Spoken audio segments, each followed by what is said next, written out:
everyone to Story Lords, the prompt-based fiction podcast with 2 prompts, 3 stories, and infinite laughter. Yeah, I when I recorded Toonhounds last week, I got that wrong so many times, and I labelled my thing to Spiffsy Story Lords.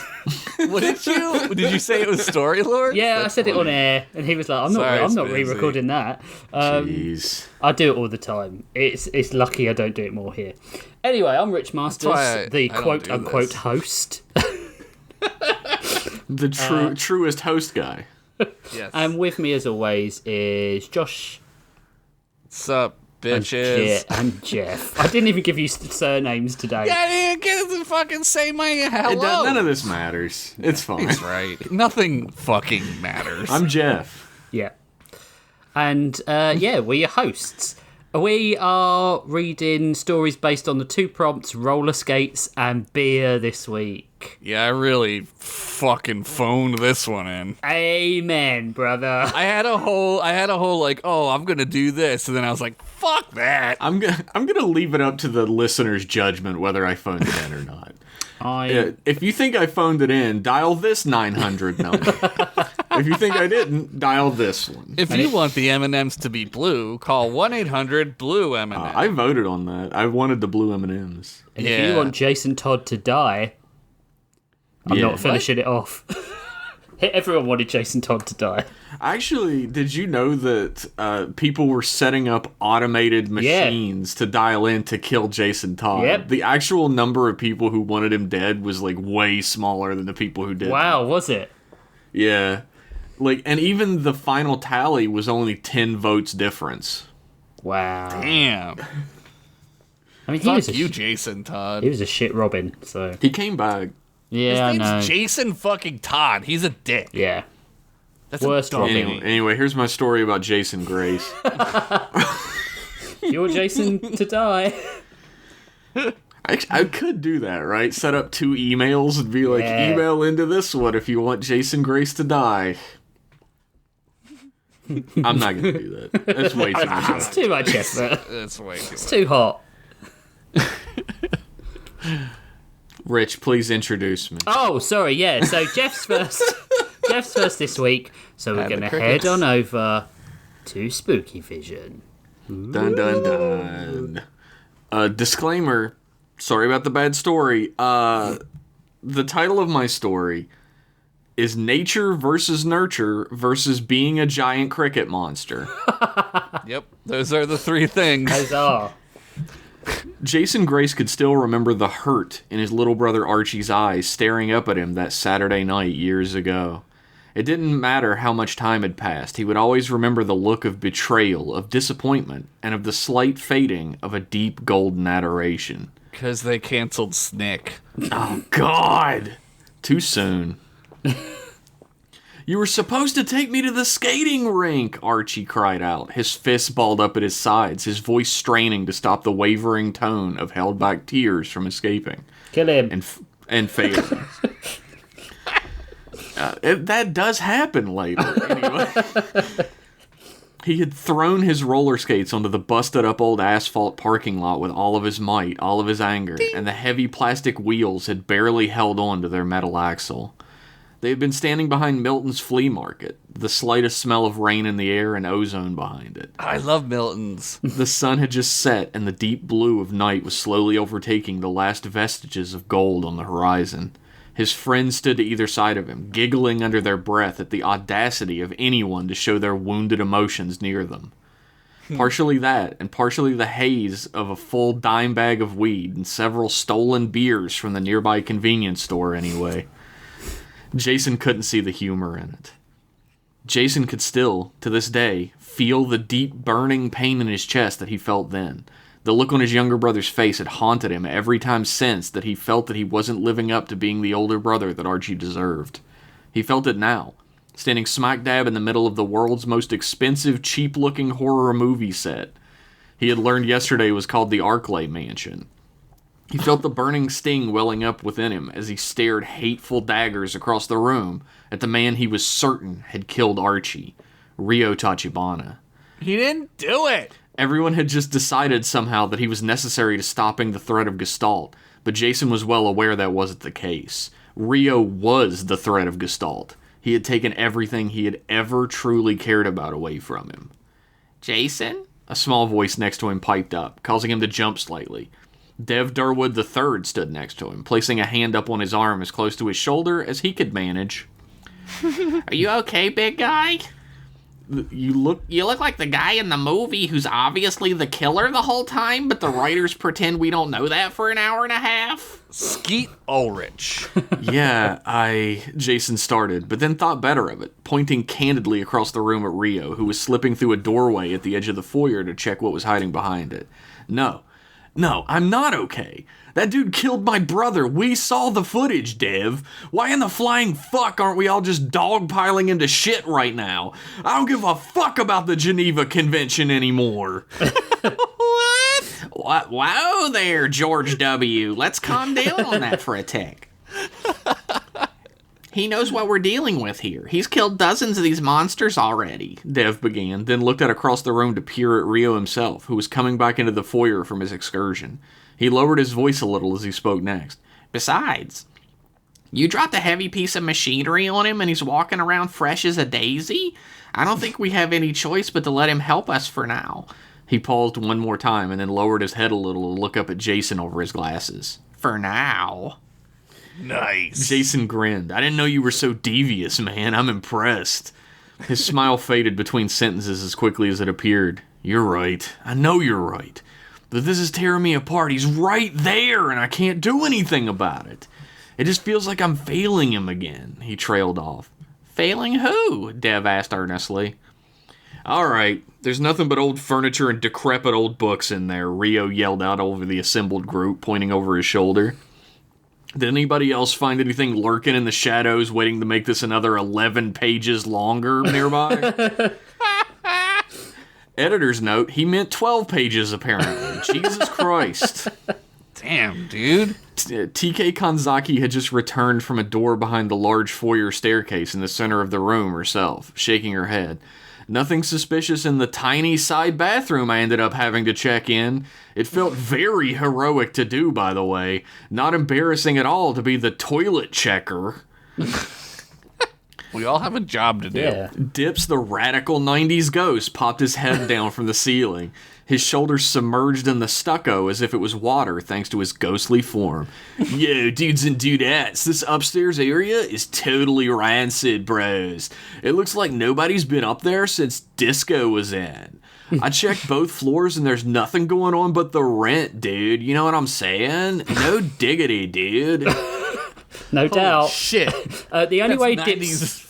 The only way Dips could be better is if every time he appeared, he got a studio audience applause.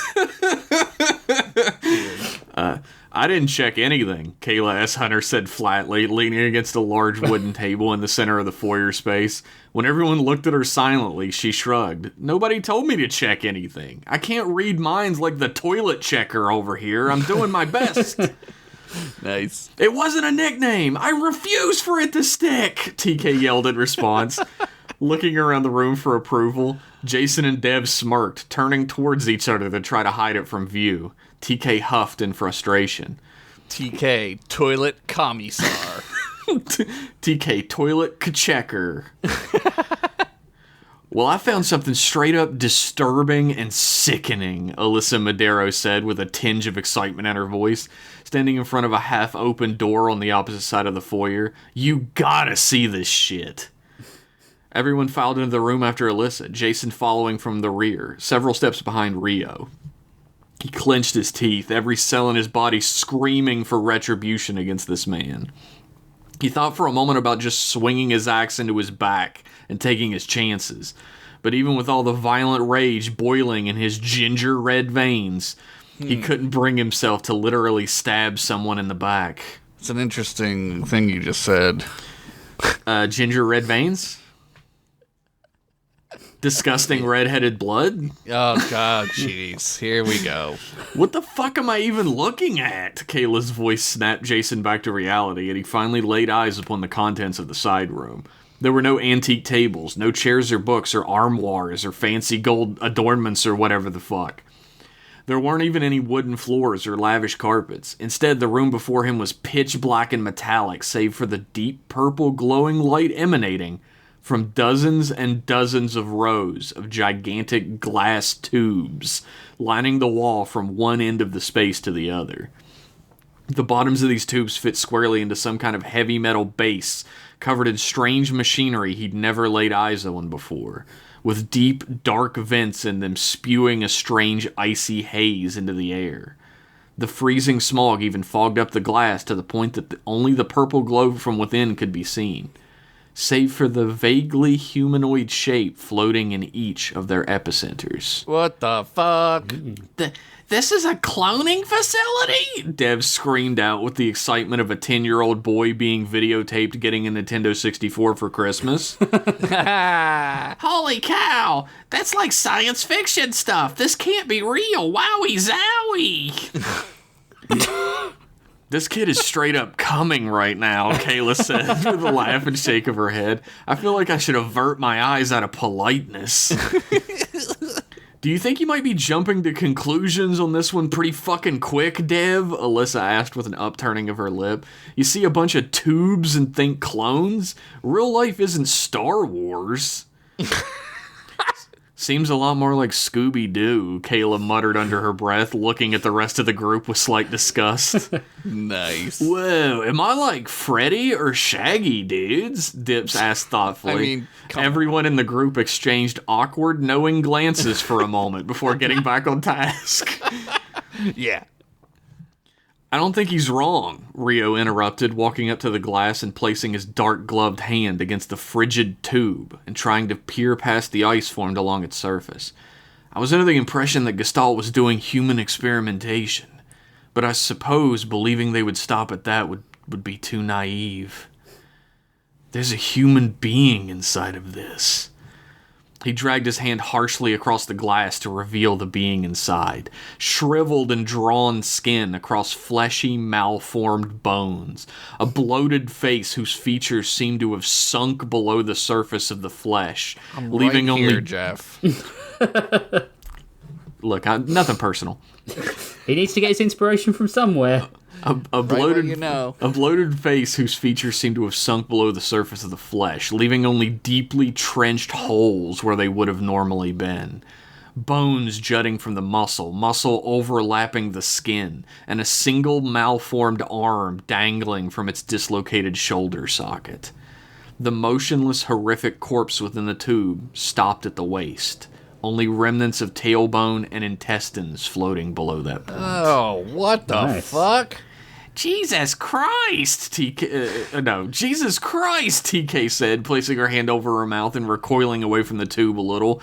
Was that thing ever alive? Dev held his hand over his mouth as well, trying not to get sick in front of the cool kids who had finally let them sit at their table. Once he had forced down the burning desire to vomit, he spoke weakly. No, it looks like the cloning process is failing. Look, I don't even know how you start to clone somebody, let alone succeed, but... Dev leaned down and pointed to the barely visible red paint on the side of the fuselage at the bottom of the tube. Though it was difficult to make out, it could clearly be seen the numbers 001 marked along the side. I think this may have been attempt 1. At least we don't have to worry about this jump scaring us for once, Alyssa said. The deafening thump raised in that moment sent every one of them leaping back and away from the tube, the fear in them exploding all at once. The thing inside the tube had slammed its disgusting, half-formed fist into the glass on its inside. Its sunken holes where its eyes were meant to be pointed directly at the assembled group. Its hands slowly slid off the glass, leaving viscera behind in its wake, and began to float lifelessly in the water again, its empty gaze never leaving them. Fuck! TK yelled out, punching the air in frustration. Oh my dear fucking god, that thing is alive! Hey gang, let's leave this room expeditiously. What do you say, huh? Everybody cool with that one? Dev asked shakily. No, there has to be some kind of answer in here. We need, Rio began, but was instantly cut off. The same loud, heavy, wet thump echoed through the entire room, dozens upon dozens of times, of malformed flesh against heavy glass tube, coming from each and every frozen-over purple glowing tube that lined the walls across the entire room. A cacophony of thudding and slamming and water sloshing against glass began almost deafeningly as it rose and permeated the space. "Yeah, let's go ahead and go!" Rio yelled out. Over the cascade of bangs and slams, his hands over his ears, the entire group followed suit, hands over ears as they ran out of the room into the foyer that they'd come from.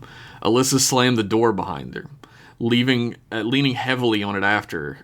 "Fuck, that was loud! God damn!" she screamed, trying unsuccessfully to yank her jaw forward enough to stop the dead ringing in her ears. "That's what you took out of that?" Dev cried out, hands on the side of his head in disbelief. "That's a room full of living horrors, the likes of which none of us have ever seen. I'm gonna be pissing sheets from here until the retirement home thinking about that." Pissing sheets. I mean, yeah, it was pretty fucked up. We all, process differently and shit, Alyssa said, slightly offended. TK looked at her with a deep concern on her face. Yeah, Look, not wrong. Look, I've seen my fair share of fucked up Italian horror movie shit in my life. Can we just move on and get this entire ordeal over with? I got 46 papers to grade before Tuesday and half a season of Scandal to finish when I get home. Kayla retorted, seemingly completely unfazed by what she'd just seen. Scandal. "Looks like the only way forward is in there." Jason pointed up to the still dangling open double doors at the top of the gigantic stairs. The stark white hallway beyond it seemed to go on just as endlessly as it ever had upon previous glance. "Well, we know at least most of the other rooms don't have any more chrysalids waiting for us. That's something, I guess," Rio said with slight annoyance and bitterness in his voice. It had been his plan to split up and secure the entire perimeter before moving in. The group hadn't exactly followed through. "Who died and left you the fucking team leader anyway, roach boy?" Jason spat out, shaking his head. That's Cricket Man you're talking to. "You're lucky we don't go full fucking Orkin Man on your dumb ass and carry on without you." "Look," Rio began. "Bitch," Jason cut him off. "All right, that's enough. Can we just go, please?" TK cut them both off from continuing, causing Rio to clam up with a small smile and a nod, and Jason to clam up with the hurt glare of a scolded dog. Kayla unsheathed her cane sword and brandished it before her, leading the slow ascent up the staircase towards the double doors wordlessly. Jason hefted his silver-tipped axe in his hands and draped it back over his shoulder, both hands on its haft, ready to strike as he followed suit. Alyssa cocked her pistol back and began the ascent herself. Dev and TK exchanged worried, wordless glances, noting that neither of them had any sort of weapon on them. They took up the rear warily. Dips floated along behind the entire group, doing the doggy paddle through the air like he was a first-year swimming student at the YMCA. Either unaware of the danger the rest of the group was in, or entertaining himself to avoid thinking about it. Yep. They each passed the threshold into that long, white, endless hallway, one after another. As each took their first step on the spotless white fiberglass-covered floor beyond, they could instantly feel the vibration in the air, the far distant hum of overworked lights. Among them, only TK truly knew what that sound was, what it really meant, but she tried to avoid the thought of it. Truth be told, since she had returned from her dream, every time she thought about the white room, she could feel her mind being tugged at, just at the edge of her periphery. She was terrified of that feeling, even now. "God damn, this hallway's like a mile fucking long," Jason complained as quietly as he could manage, with his giant ginger mouth. "You know how they are." What the fuck? What the fuck is that about? What do you mean? Where did that come from? What part? All right. Do you see those? Dev asked gingerly, hearing his voice echo off the white walls of the hall, even at that level. He pointed out the strange, misshapen black form in the distance, dangling from the point where the wall touched the ceiling. What is that? The entire group walked in silence, none of them having any answers any longer, their eyes transfixed upon either the strange dark shape hanging from the ceiling or the speck of a door at the far end of the corridor. When they had traveled halfway towards the shape, they received at least one of their answers. The strange shape vibrated against the wall, a loud squealing electronic noise hissing from it, and nearly deafening the assembled group, before simple air hissed behind it, and then a distorted, electronic voice that only two of them had ever heard before. I am thankful for your efforts. The electronic monotone voice escaped the dark, strangely shaped speaker from the ceiling. It is near the time of completion. Ew, said Dev. I don't think he means busting nut, Jason hissed back at him, then paused, and under his breath added, at least I hope not. That's the man in the white room, TK whispered to the group, causing all of them to perk up. She had told them of her experiences fully when they were first assembled in the foyer. If I wrote that into the story last time, then cool. But if I didn't, then it happened off screen. Don't fucking worry about it. God! Yeah. Get fucking real, guys. Yes, I am Nil, the voice responded, alerting the group that he could hear them as well as they could hear him. Hey, fuck you then, Jason screamed out, flipping off the black box dangling from the wall. The rest of the group all felt a mixture of pride in Jason and deep embarrassment at that moment. You have all nearly fulfilled my goal for me. I must thank you for your efforts, Nil said, seemingly ignoring the emotional outburst he for sure never could have understood to begin with. The fuck is he talking about? Kayla whispered, looking back at the assembled group with skepticism and a little accusation on her face. We don't know, Alyssa snapped back, her annoyance level reaching critical with this whole mess. You have eliminated each of my chrysalids. Through your efforts, and the efforts of others, the experiment is nearly complete. Nil spoke evenly. Experiment? Wait, you wanted me to kill them? Rio stopped creeping along with the group down the hall and stood straight up, rage and confusion flashing across his features. Of course. I have never had any desire to uplift humanity, as my experiments had been led to believe. There was no future of subjugation and rule for the chrysalids. They were simply a means to an end. Damn, Rio, Kayla said sternly, placing a hand on Rio's arm. Shut up, Kayla! Rio yelled out in return, rebuking her touch with a roll of his sleeve. All those people you twisted, lied to, turned into horrors against their will, and set them to destroy. What was it all fucking for, then? Why did I have to kill them? Their purpose was clearly outlined in their name. Chrysalid. They were simply the stopgap between the childhood and adulthood stages of humanity. I have worked long and hard to ensure that the first human being to step beyond the veil of mortality would be me, Nil said plainly, pausing a moment before adding, that is the purpose clearly outlined in the name Gestalt. Rio's fist shook at his side, the pressure of his fingers drawing blood beneath the surface of his black leather gloves, even through the material. Kayla stood up and placed a hand on his shoulder to try to calm him. TK followed suit, along with Dev, each of them placing a hand on him to try to stop him from exploding with rage, knowing what that could possibly cause. You turn, you fucking die, Jason growled out. He has little choice in the matter, Nil interrupted through the speakers. Each of them turned their gaze up in shock at the response. I am broadcasting a frequency which will ensure his transformation, an inability to control his berserker state once more. You have all outlived your usefulness, I am afraid. Thank you once more for your service to Gestalt. Goodbye.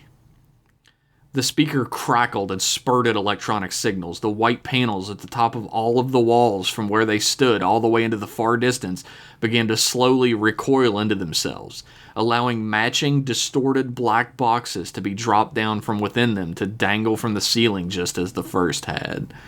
Whoa, this is getting a little gnarly, dudes! Dips recoiled away slowly. What the fuck is happening now? Alyssa called out in frustration. But among them, only Kayla S. Hunter recognized the strange, stilted, distorted music coming from each of the black speaker boxes. The sound of a stuttering music box. A sound she had heard many times before when dealing with the acolytes of the third birth. The sound that accompanied the violent, horrific transformation they underwent, from human to unknowable horror. Everybody get away from... But as always, it was a moment too late. Rio threw his arms back, the force of his movement sending Kayla, TK, and Dev flying back down the hallway and skidding across the pristine white floor. His body shuddered, and his chest heaved in and out like a balloon deflating for but a moment. Then his flesh and bone and meat gave way, like the cracking of a side of beef, and exploded open like a shell, sending intestines and viscera flying like confetti through the air, the pristine white walls and floor around him being stained a deep, hateful red. Standing ankle deep in the blood and guts of Rio Tachibana was the heaving, chitinous, blood-soaked and hulking form of a horrific insectoid monster. Cricket Man! Its red eyes glowed slightly for but a moment, its entire body heaving and shifting in its shell, forming on the inside after having been put together from the outside inward, until it threw its segmented head back and let out an ear-piercing, inhuman screech. God damn! Kayla yelled out, placing a hand on the back of her neck to crack it as best she could. She scrambled to her feet, her cane sword still in hand, and twirled the blade around once before taking her battle stance. Jason surveyed the room. He saw his friends were all still in one piece. He saw his enemy had revealed its true face and could no longer hide behind its humanity anymore. And Jason Gray smiled the rueful, hateful smile of a man about to finally taste the sweetness of revenge for the first time.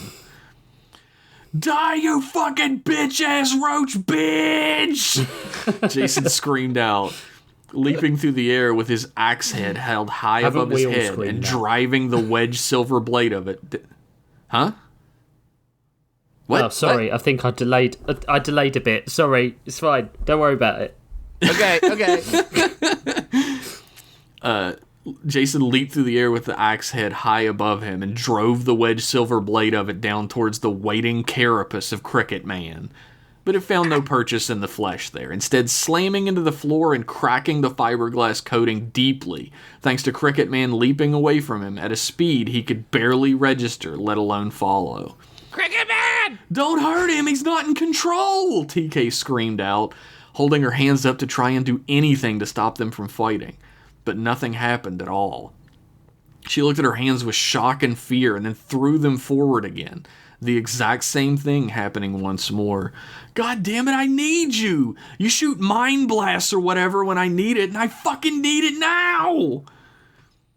Fuck, she's right, Kayla groaned out beneath her breath and looked around the room to try to find any way to incapacitate the gigantic insect without killing it. We gotta figure out what... Jason, stop swinging, god damn it! Giant light bulb. Jason was taking wild, wide swings at the thing, his blade being deflected from its side by the massive recurved blades jutting out from the side of the monster's arms. He took step after step towards it, swinging one harsh, violent swing into it after another to absolutely no avail. Eat shit! He screamed, his axe being battered away with each blow. He's keeping it busy, at least, Kayla muttered under her breath. I've got it! Dev yelled out. Dips! Dips swooped in behind Dev and floated just behind him. Yeah, little dude, what's the haps, my man? We got a bug problem or what, bro? God. I need you to float me up to that speaker thing. I think I can stop it from playing the tune that's causing this. Dev pointed up to the dangling black box above him. Right on, little bro. Righteous plan and all. But I've never actually levitated a living dude before. Dev rubbed at his slightly stubbly chin idly for a moment, shifting his sunglasses on his nose a bit. But hey, you only afterlive once, right? Oh my God. Dip shoved his glowing hands into Dev's back, causing the living guy to jerk and shake around harshly from the shock, letting out a little yelp. Hold on, dude, I gotta find something to grab in here, jeez, Dips complained. Debs kept wailing and yelping and spasming around. Whoa, Mondo Spectral, my guy, I found, like, your soul or something, dude. Hang on to it tight or whatever, Dips called out before flying upwards with his hands firmly grasped around something deep within Dev's midsection. To both of their sudden shocked surprise, Dev stopped convulsing and was raised up into the air as if he was on a tether. Holy free holies! This is a prodigious experience, Dev yelled. Holy frijoles. Trying to hold his glasses on. They made it up to the black speaker box dangling from the ceiling, and Dev immediately went to work. He began rapidly pressing buttons on his souped-up calculator watch, his eyes darting over the small smart screen the entire time. Just gotta short the whole system, and then... You would think by now that Jason would have realized the futility of trying to attack a gigantic, monstrous cricket man. But if you did think that, then you probably haven't ever listened to this show before, because this motherfucker is crazy. Damn. So of course he was still at it, giving one more gigantic, heavy swing towards his mortal enemy. Unluckily for him, his blade instantly embedded in the wall, halfway down the head, causing it to become almost inextricably stuck in the material. Oh, fuck! Jason yelled out, watching with wide, terrified eyes as the slathering insectoid monster leapt at him, its mandible jaws wide open for the final blow. Bang! Bang! Bang! Alyssa stood on the other side of the corridor with her 9mm pistol's barrel smoking, a grimace on her face and her hands tightly gripping the gun in perfect firing position. Cricket Man recoiled from the bullets driving into his carapace, causing him to stop his onslaught momentarily and stumble a few steps back, screeching out in a hateful rage. I'm still in this fucking story, Alyssa cried out. Goddamn right you are, Jason panted out, suddenly feeling the overwhelming weariness of having swung a heavy-ass axe like 500 times in a row. He's immune to bullets, numbnuts! Kayla screamed out from the distance, still trying her hardest to formulate some sort of plan. True to her message, Cricket Man reared his head back up again, screeching another inhuman, deafening screech, and beginning to charge towards Alyssa this time, slathering mandibles chittering in its face. Alyssa, no, no, no! TK screamed out, throwing her arms forward over and over again to try and force something, anything to intervene in her girlfriend getting devoured right in front of her eyes. Please! I got it! Dev cried out at once. The lights in the hallway dimmed twice, then fizzled out completely, leaving the entire group completely in the dark for a moment. What the fuck's happening? Jason cried out. Did the biker chick get eaten? Kayla yelled after. I'm fine, Alyssa called out, honestly kind of offended at the way the question was asked. Where's the big bad Beetleborg dude? Dev asked aimlessly. The lights flickered back on now red as if some sort of backup generator had kicked in place of the main power source. You've seen Jurassic Park. TK ran to Alyssa at once, throwing her arms around her tightly and immediately locking lips with her in a deep catharsis for their survival. Dev, now safely back on the ground, placed his hand over his eyes and averted his gaze. I'm glad everybody's okay. His index finger and thumb sneakily slipped apart, and he peeked through them. Oh God, I'm so glad you're okay, TK said with a huge smile on her face and tears in her eyes once they had stopped smooching. Oh, yeah. I couldn't stop him. My powers, They just didn't work. It's okay, Alyssa said with a reassuring smile. Off from the main group, Rio laid huddled up on the floor in the middle of the gigantic blood stain he had left when he first transformed. Fully back to his normal human form, and having retrieved his blood-matted black overcoat from the viscera of his previous body to drape it over himself. Probably smells really bad. Definitely does. He breathed heavily, coughing loudly and hoarsely ever so often, and groaning deeply at the pain of everything he had just gone through in between. Jason stood over top of him, silently. In his right hand he held the silver-tipped axe dangling at his side. He stared with the red-hot hatred of his entire life behind his eyes. Jason, bro. Dips's voice didn't move Jason an inch as he floated up behind him, placing his spectral hands on his shoulders. He was being mind-controlled, bro. Like when that freaky snake dude did his twisty eye bit on Mowgli and whatnot, dude. You can't hold that against him, yeah? Dips, leave, was all Jason said in return. I thought we were the new spooky squad, bro. Doesn't that mean enough to hold off on this for now? We're here for you, man. That's why we all came. Dips said softly, using his ability to interact with physical objects as best he could, so his hands on Jason's shoulders were felt. Jason's face softened at these words. He exhaled sharply, as if the violence left his body in one breath, and a wretched sob came out instead. He smiled slightly, with tears welling at the corner of his eyes. We need him to stop Gestalt, bro. I know it's hard. I did something one time, Dips began. The two of them stood there, not facing each other, in silence for a moment. TK, Alyssa, Dev, and Kayla all stood in silence only a few feet away themselves. I had a friend, a best friend, right? And we were like totally bros before pros for life, bro. He always had my back, dude, you know?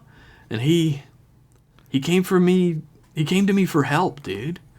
For like real help, bro. And I don't want to let down another bro, you know? I don't want to let you down, bro, Dip said. There was a long, drawn-out moment of silence in that corridor then, as each person waited with bated breath for the rising tension to end. Jason finally turned and smiled through the bitter tears in his eyes. You're not gonna let me down, Dibs. None of you are. You're right. This is more important than me now. This is all of us. Kiss him. Let's, he said, the bass returning to his voice as he let out another rasping breath. Let's finish this. Yeah. Rio stood up wordlessly, slipping the coat fully onto himself.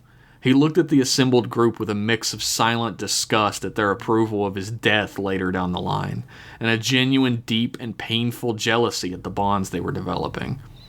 The feeling set like a pit in his stomach for a moment, before he finally went over to the pile of what was left of his clothing and assembled it back onto himself as best he could. He looked as if his entire body had gone through a paper shredder, but at least he was clothed again.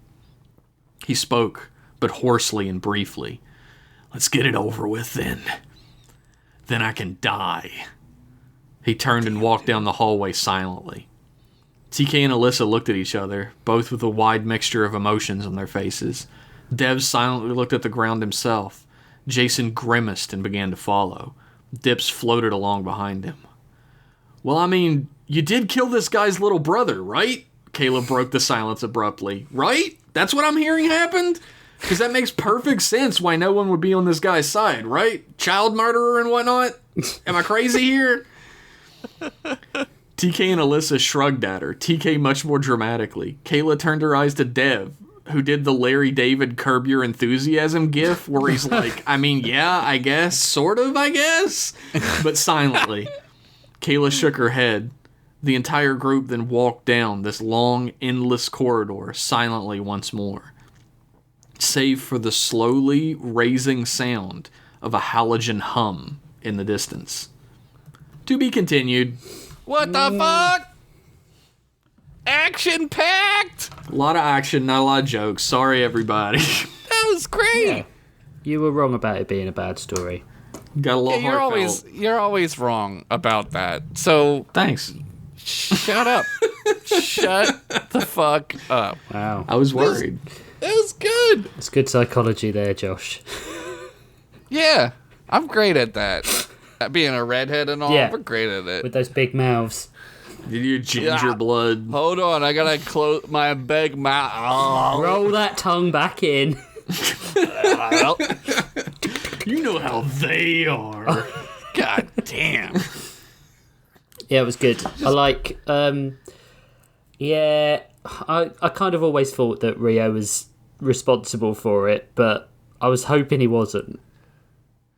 We don't know for sure. We don't know for sure, but I feel like Unreliable he is. Jeff Nader. Yeah, it's an unreliable Jeff Nader. It's true. Yeah. I feel like he is because, yeah, I just, who else is it going to be at this point? Cricket Man would never do that. He killed and ate his mom. Yeah, I was to say he did eat his mum. Yeah, I don't. Whatever. That was 100 episodes ago. Yeah, you're right. care. People can change. People can change. But can she was a crickets boomer. change? Crickets change all the time. They're always like chirp chirp, and then they go chirp chirp chirp. That's all they got. I is mean, change. I heard that statement in David Attenborough's voice. That was so informed, so educational. Werner Herzog. Crickets change all the time. They're always like chirp chirp, and then they go chirp chirp chirp. Wow. The futility. The futility of life. change. Wow. Well, yeah. Rich, do you want to quickly do a god awful impression? Yeah, what do you got up your sleeve, I don't Rich? know if I've said this to you. I cannot do impressions on command, and when I do can't them, I get in my own head That's about normal. them way I too can't much. do it either. Don't feel bad. So good. Yeah, that's All right. normal, I think. Yeah, I really like that. I don't know how you're going to tie this up in 3 episodes, but then I'm pretty sure you don't know either at the moment. I have a notepad, like a note document on my phone that has the next 3 episodes outlined. I'm gonna steal his phone so we can know. Yeah, just keep texting him while he's trying to look at it. When do you go to sleep at night? Jeff. Wait, you don't. You don't he go to doesn't. sleep. Just keep texting him until I accidentally hit right click, copy, paste into the chat. Oh shit! Yeah, That's enter. supposed to be not a text. But if we keep texting at the rate we normally do, you'll never be able to use your phone for anything else. That's you true. won't- Yeah. Every time I open up, there's this. This is so fucking unnecessary information.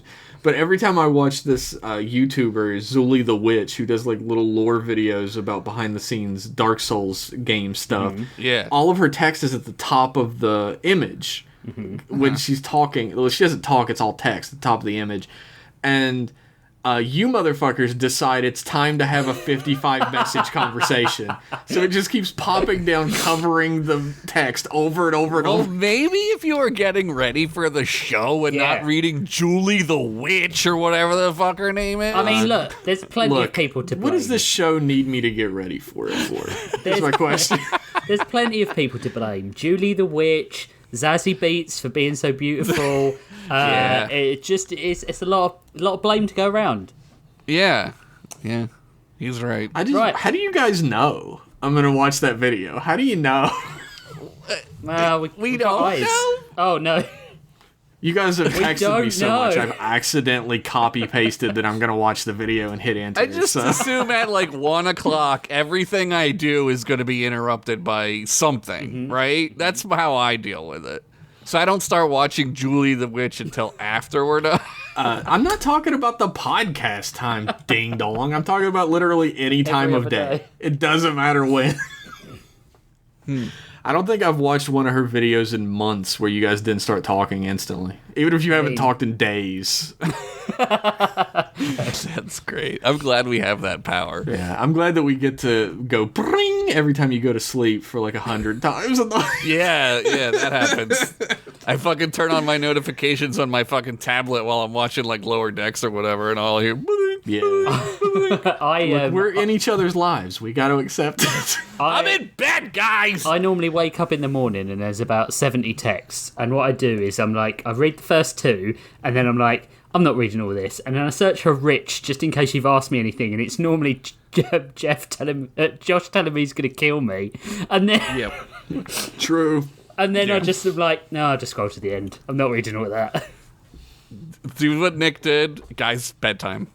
None of us have ever said anything important or necessary in that chat. It's fine. It's never important. All right. So that is part 1. Come back after this killer track from Vidazen for part 2. Love that guy.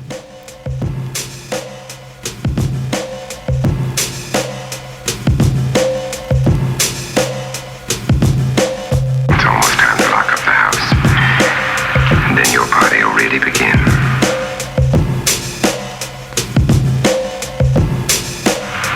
I wonder how it'll end.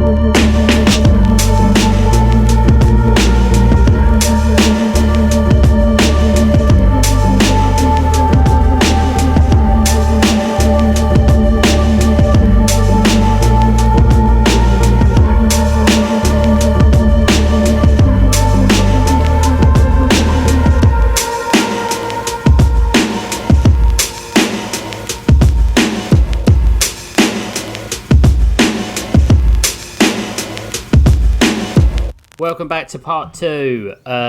We are heading to the Omniverse, so don't adjust your television sets. My story this week is called Sweet Roller Derby Child of Mine.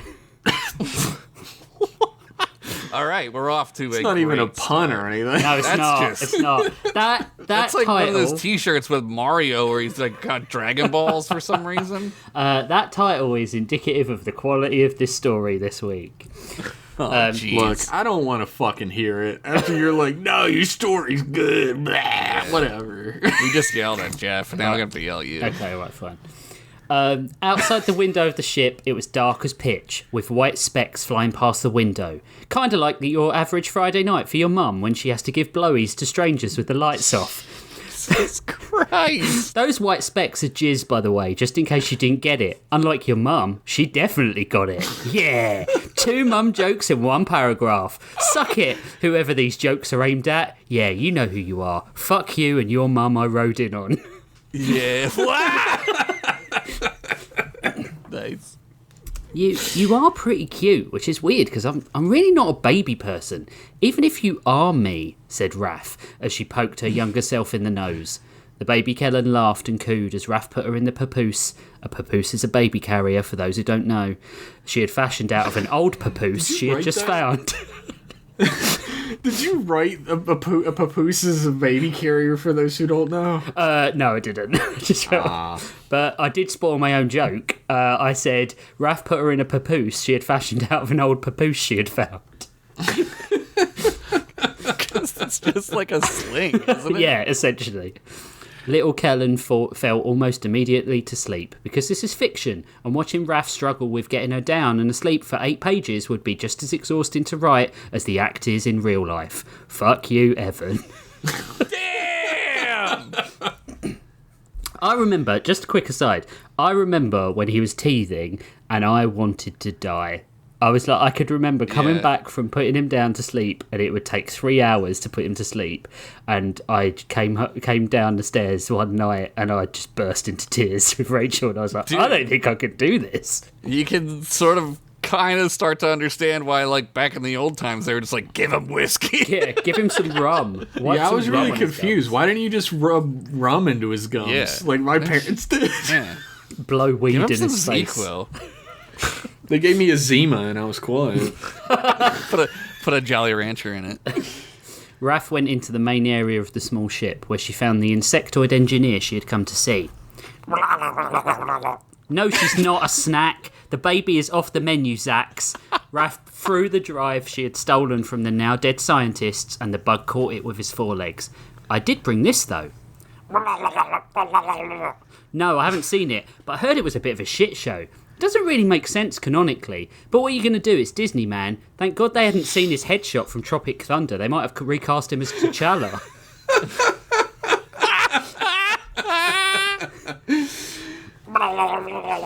I know. I guess it's just harder to recast a villain with multiple incarnations in their actual movie, and that they've already shown 1,000 versions of, than to bother to find a single Romany actor in the entirety of the known universe.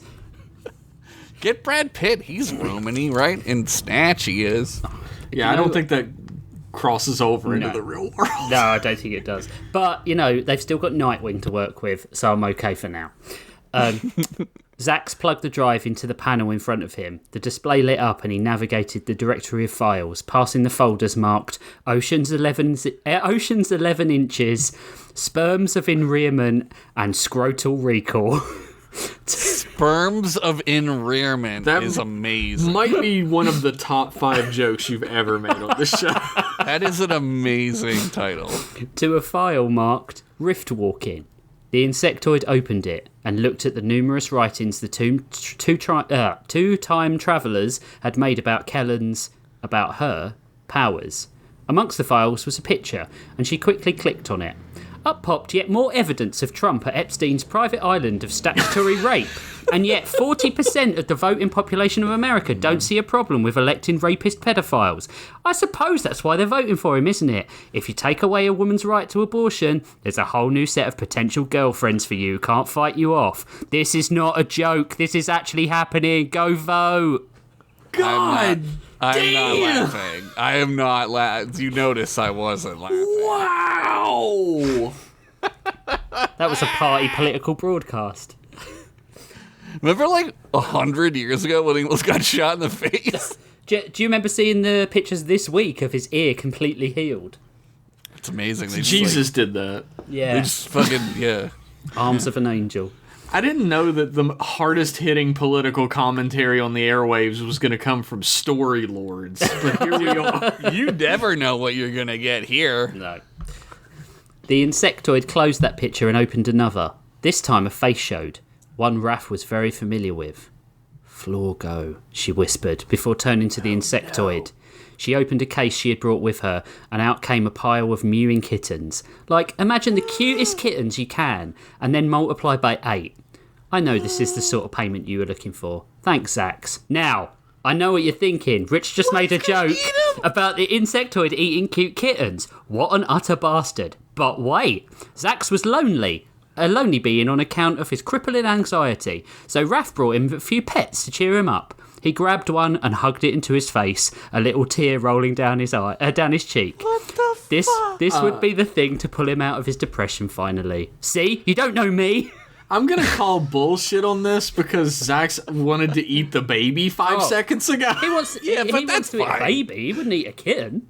Yeah, eating a baby's fine, but a kitten? Yeah. No. I eat chicken. What is this fucking A Modest Proposal, the podcast? Yeah, I don't care about babies, man. There's too many of them. Specifically Irish babies, right? If you ask me. Raph ruffled little Kellen's hair and opened a rift. Shit your pants, kid. It's time to make a dickhead's day worse. Kellen sat in the interrogation room waiting as her 4 friends, an alligator, a silver man, and 2 people dressed as pillars of a lemur, argued over what to do. Oryx and Asher were the most animated, getting in each other's faces and pointing, whilst Hallgrim looked down at the floor. Humi stood at the glass and was watching Kellen. He waved to her, his expression blank as always, but this time she detected a sadness on his features. She waved back but didn't smile. So Raph, her future self, had taken her own sister's baby from her. Why?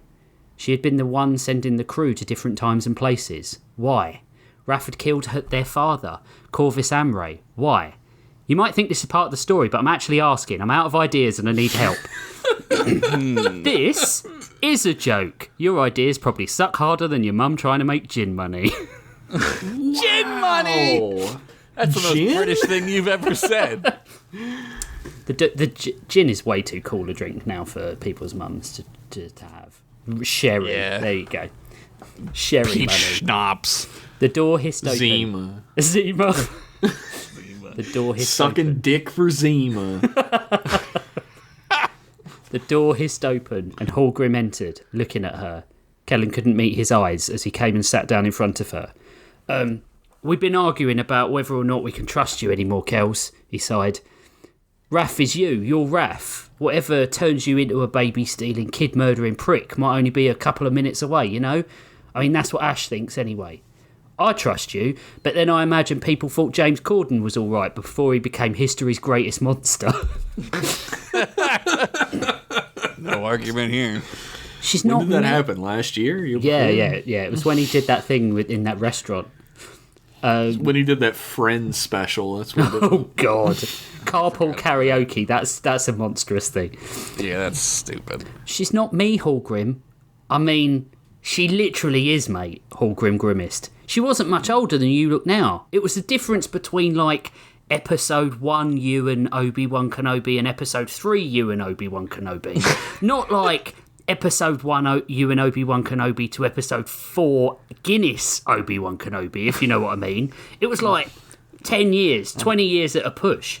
It's 20 years, yeah. Look, living in the desert will fuck you up.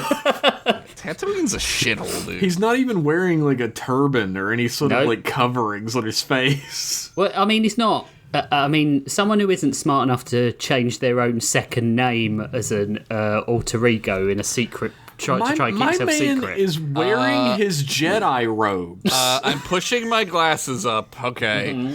In the book, they talk about how common Kenobi is of a last name. Yeah. It's like being named Smith. Right. Okay.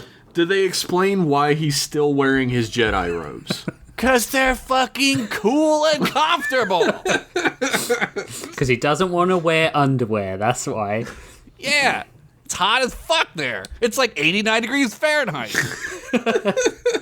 Without aircon. Listen, knowing what you're going to do might stop you doing it, but the potential's still there. Listen, I've had the potential, not to mention the impulse, to kick you in the balls since the day I met you. But that doesn't mean I was ever going to do it now, does it? He considered. You're thinking about it now, though, aren't you? Like kicking a fucking field goal. She got up and marched through the open door and marched straight to Asher, who had just finished arguing with a giant crocodile. Look, I know you all feel like you maybe can't trust me because of what Raph has done to us, but I'm not her. I was aware of every rift. I could feel you guys moving through time. I would have done anything to save you if I'd known it was you. She pointed at Asher. Florgo and I followed you into a demon world and you fell into, and then I raised you for over a decade, and you don't even remember it. Asher took a deep breath. I can't forgive you, which I know is stupid. You didn't do anything. I love you, sister, but until we get our kid back, there is a part of me that wants to kill you. Kellen nodded. I understand that. Oryx stood with his back to them and jumped when Hallgrim gave him a monstrous hug. Mate, it is so fucking good to see you, you scaly knob end. We've been separated for what felt like half the fucking season at this point. I was so scared I'd never see you all again. The splicer turned and wrapped his friend in 2 large green arms. I too wondered if I would ever countenance your horrid visage again, my friend. The pair felt 2 metal arms extend and wrap them up. Room for one more humanoid with genuine relief. We are all reunited, Yumi asked. Hallgrim laughed. It wouldn't be a regular human display of affection without you, bud. Asher walked to them and buried her face in Hallgrim. It felt so good for them all to be together again. She looked over to Kellen, who looked at the floor, the weight of the world on her shoulders. She offered a hand. Get over here, you little brat. She smiled. Kellen ran to them and sobbed, enveloped by them all.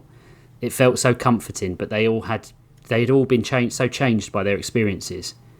We can stop her. We only need to find her. Wait, Humi said. Friend Kellen, you said that you knew we were moving through time, that you could feel us. Yeah, it was kind of like a pull on me, like I could feel you. Humi put a metal finger to his chin. Hallgrim slapped the back of Humi's head. Look, we all know you come to conclusions in like a millisecond with that totally normal human supercomputer brain you have. Stop the Sherlock Holmes bit. Friend Kellen, I do not wish you to feel poopy brains, Humi said matter-of-factly. But with all the changes we have made, the timeline should have collapsed by now. I suspect we have been aimed through time, that we have been doing Raph's work for her. If she can influence us, could you not do the reverse? Hallgrim perked up. Have you detected a rift recently? Wouldn't that show where Raph was? Oryx lifted his head. And couldn't we intercept that rift and bring her immediately to us? The crew looked at each other, and Asher brought a map out from her pocket, spreading it over the table next to them. We need to find suitable place to trap her and shove that warhammer up her fucking ass. Damn! Raph stepped through a rift and into what was once her adoptive mother and father's home. Her childhood home. The home in which she remembered both berating Kellen for being late to her training, only to find her masturbating to a picture of Cliff Mantaint, the famous knight, and also being caught masturbating to a picture of Cliff Mantaint, the famous knight. This is so complicated. Try fucking writing it. Remembering her past from both observer and participant was so confusing. She was schlicking Schrodinger's box. Oh my god. My head hurts, Rich. I'll see you next week, everybody. We're done. Existing in both quantum states, although now she had made it even more complicated. Raph looked down in the carrier to find the baby asleep on her front. Would the baby remember 3 fractured lives, she wondered? I know you're there, came the voice from the other room, from Etty Amre's office, the room where, when last she was here, she had murdered the rift-creating scientists. Best not to delay our little reunion. She walked through the double mahogany doors to find Florgo in his Graup apparel, with his own Raph helm on his lap. He sat at the desk, his muddy boots atop the 2 corpses that had been placed on the desk. Hello, Florgo. You're looking well, she lied. He had bitten the skin around all his fingernails, which lay bleeding in their nail beds. What the fuck? He crossed and uncrossed his legs atop the bodies he had arranged, his clothes covered in days-old blood. He had been waiting for her. Malcolm told me you'd be coming. He said to be patient. He also told me to never get fleas because they're worse than any human illness. That's true. Florgo rubbed at his eye hard, leaving scratch marks down his face. It was painful to watch. Who's Malcolm? She asked. Don't bullshit me, Kellen, he screamed, flipping the desk in an impressive show of strength, then walked towards her menacingly. Her free hand went to Callus, strapped behind her back. The baby cried at her chest, and he stopped his advance, cocking his head. Who's that? He whispered softly. Raph had to think quickly. Who knew what he was capable of in this lunatic state she had found him in? She's our baby, Florgo. Oh no! What? She watched his features soften like a guy's dick if he imagined a sweaty, Shrek-looking Ted Cruz just taking Boris Johnson's saggy balls and just motorboating them with his tongue. Oh. Yeah, I went there, and guess what? You're going to be imagining this next time you're thinking about, to quote Will Smith, getting jiggy with it with your partner. What the fuck year is it? You're welcome. This podcast is sponsored by the Marriage Counsellors Association. Get out of your testicular motorboating rut today.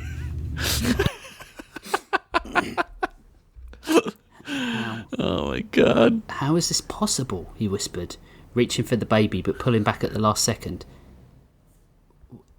When a time traveler daddy loves a time traveler mommy. We get together? Another pair of us, she said, scrambling. But that's why I'm here. She has similar powers to us, Florgo. If we could unlock those powers together... He looked up hopeful. We could go back and continue the Snyderverse. Oh, wait. No, you mean we can have that for ourselves? True villain. What's the baby's name? Kelsey, Raph stammered. Smooth. Florgo smiled the demented smile of a madman, and then as he lifted his head up, it vanished. But we have unfinished business, you and I. No, Raph held her hands up to placate him. I'm Raph. Think about it. It's Kellen you have the anger toward, the sorrow. She's the one that left you in hell on your own. Kellen, he muttered to himself, almost contemplating. Yes, I suppose you're right. She did do this to me. Raph suddenly jerked her head as if she could sense something, then smiled. I need you to take the baby for an hour or so. I've got something to take care of. She handed Kellen to the cooing Florgo. He had been so easy to fool, and this wouldn't take long. When I'm back, we can try and unlock her potential and start to put things right. Raph pressed a tiny button on her belt that intermittently flashed red and then opened a rift. As she walked into it, the doorway closed behind her. Florgo looked up and smiled. The pitter-patter of dog feet came from the shadows in the far corner of the room. Oh no, the dog's gonna tell him. What a cutie, Malcolm said, his long tongue flicking out. Raph emerged into the darkness and immediately slipped over onto her butt with a thud. She put a hand down to brush against a highly polished wooden floor, trying to get up, only to fall flat on her front again. What the fuck is this? She shouted. Rebel Girl by Bikini Kill, or some other song that you think is cool, came over a speaker somewhere, filling the room with the echoing beats of sick feminist punk rock. Yeah, whatever song you pick has to be feminist punk rock, okay? And don't give me no, I don't know anything about feminist punk rock. Fucking educate yourself, people. Go listen to the Gits or the Beaches or L7 or something. Jesus L7. fucking Christ. Yeah.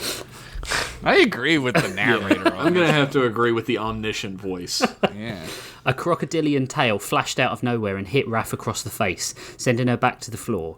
As she got up again, from the other side a robotic hand slapped her around the back of the head, and then a cyborg hand swept her leg from the other side. They were all around her, attacking from all sides. How were they doing it? She threw up a rift, mainly to light the room around her, but as soon as she did, a spotlight hit her in the face, blinding her.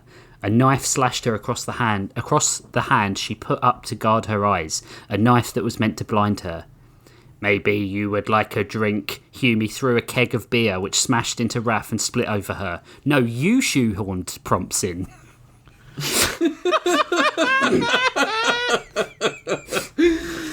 Raph panicked and opened a portal underneath her to escape. Oh no you don't, bitch. Kellen shouted from the dark, and Raph's portal was redirected again, opening above them. She fell from the high ceiling, slamming directly into the ground of the roller rink with a splat.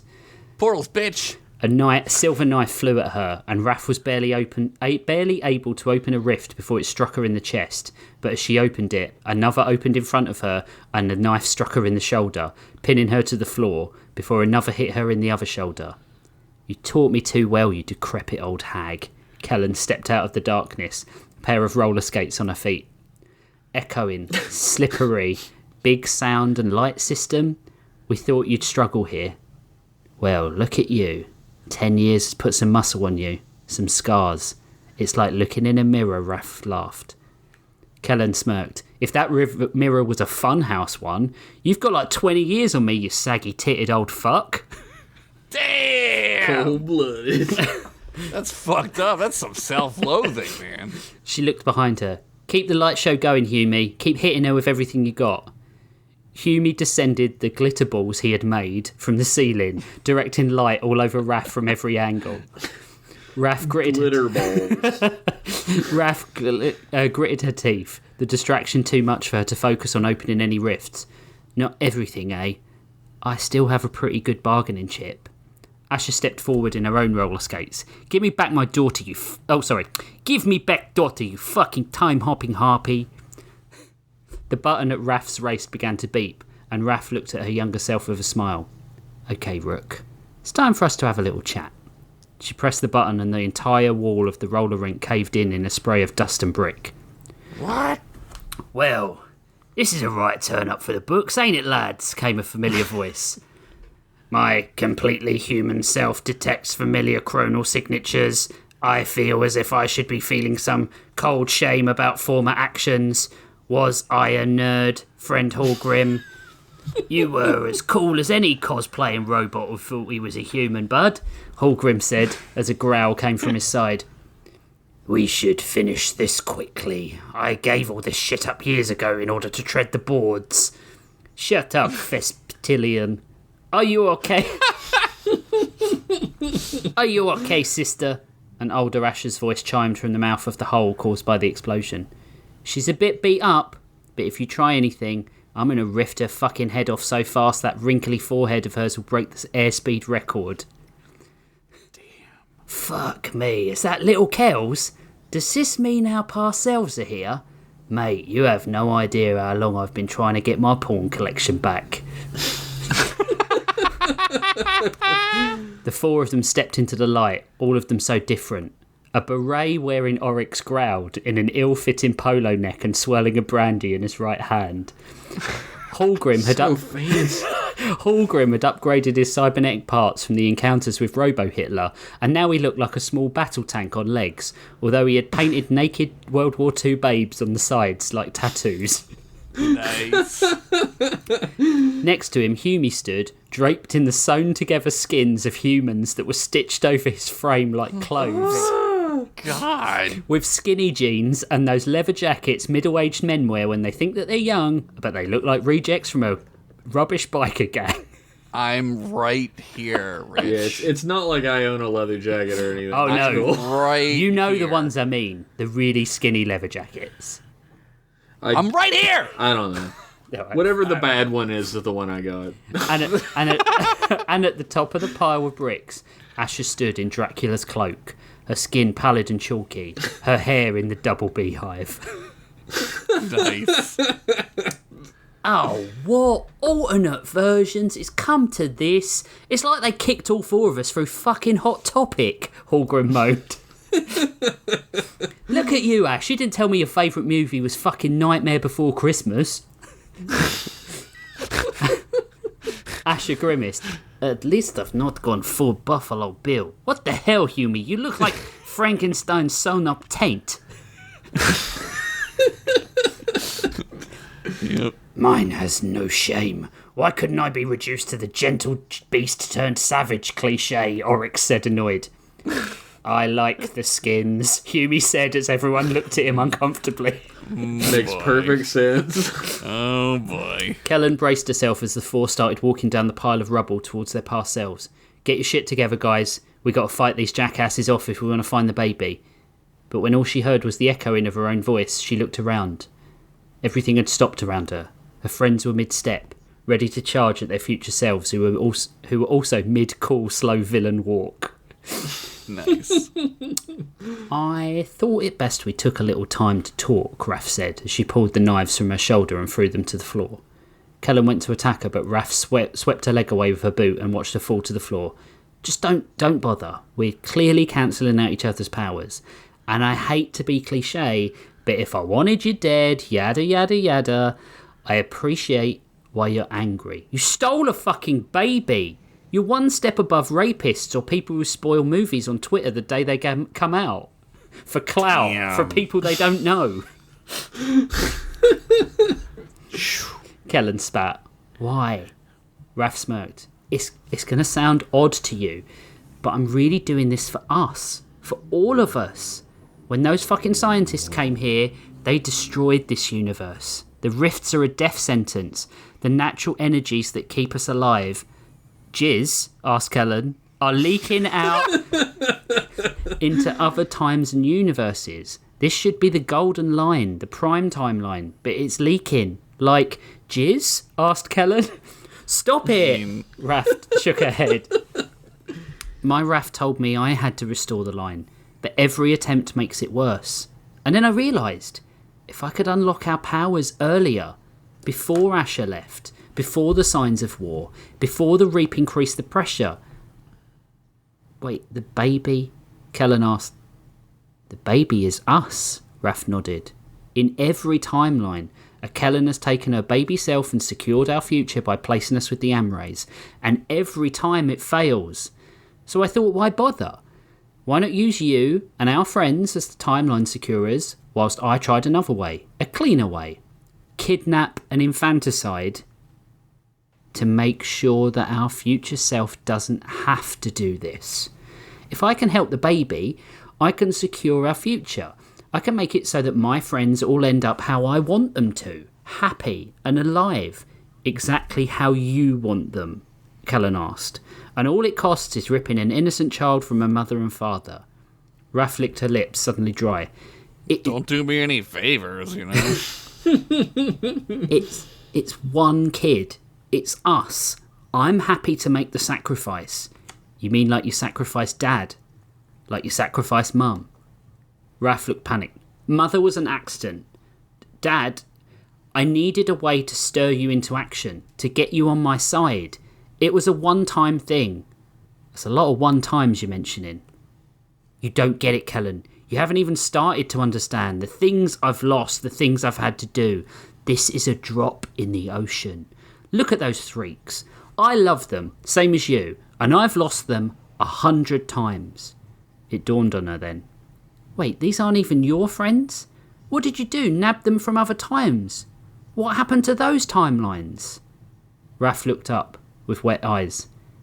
It will all be worth it, Kellen. It will all be worth it. If we can use the baby. And what baby would you be talking... Oh, sorry. And what baby would you be talking about, ladies? Malcolm said, dragging his butt around on the rubble across the room from them. What the fucking hell? You, Kellen hissed, but Raph looked puzzled. He's the one who's manipulating this, trying to make everything collapse. All he does is lie and puppeteer. That's not true. I can dance too. Malcolm stood and did a pretty passable Charleston. What in the fuck fever dream? I would love to see a dog do the Charleston. It doesn't matter, Kellen. The baby's with Florgo. I've got him on side. He'll help us. Florgo? You mean my Florgo? My old buddy, old pal Florgo? Who owes me his damn life? That Florgo? Malcolm smiled, showing 3 rows of shark-like teeth. It's so nice to have friends, isn't it? The end. What the fuck? The dog is gonna win! What the fuck? Oh, right, there were a few more jokes in there than I thought there was. That was great. Yeah, that was a great story. Fuck you, number one, for saying it wasn't. Agreed. And number 2, fuck you for that whole Ted Cruz bit. Yeah. I've been horned up ever since you mentioned it. Oh, man. Oh, my God. He's out here busting nuts on Story Lords. Fucking, how do you think I get through it? I mean, yeah, I've got to calm you down. We've got to calm you down. You've got to get that calm me post-nut down. clarity. Oh, God, the shame. I can't believe I've come. Oh, no. What have I done? What have I wrought? What have I wrought upon this My tissue keyboard. and/or sock? I really wonder if we're going to find out what Malcolm's deal is, because it's 2 seasons running at this point. He's like the fucking dude. I get the He's feeling so we are evil. not going to learn about Malcolm. Nah, why would So you? evil. He's just telling us what we think. He's just reaffirming what we want to hear. Don't listen to this idiot. He's doing it right now. He doesn't You're know right. what he's writing. Do you know what? I've started writing this story like the day we recorded, because I was like, I'm going to get a bit of a heads up on it, and I wrote like 3 paragraphs, right? And then I wrote that Tropic Thunder Robert Downey Jr. joke the day I found out about the casting. And then it's fucking everywhere. And I was like, every time I've seen it, I'm like, I just wish we were recording on that day. Yeah, I was going to ask, but then I figured I will let you finish your story. But yeah, no, you were ahead of the curve. Did you guys see that someone tweeted 2 hours before that conference that 2 hours to go until Marvel announces 60-year-old Robert Downey Jr. to play Doctor Doom in their new movie. Maybe they knew. Maybe they actually And, knew. like, the entire comment section is, being like, oh, Lisa Nagaib. And yeah. like Apollo's gift of foresight, and the original Right. poster is just continuously going, it was a joke! It was a joke! Yeah. It should be a joke. Because it's And so yet- fucking stupid. Here we are. The only thing about that genuinely bothers me is that they've, like, yet again just picked a generic white guy to play a Yep. Romani character. Yep. Otherwise, Doesn't make any sense at all. It's like otherwise when you do something. I could not muster an emotion about the Marvel movies anymore. I got nothing in the tank for them. Yeah, I don't care. I don't care. Did you? I mean, I saw the Fantastic Four trailer footage. That looks pretty good. Oh, I didn't know there was a trailer. Yeah, it's been like the footage they revealed at SDCC.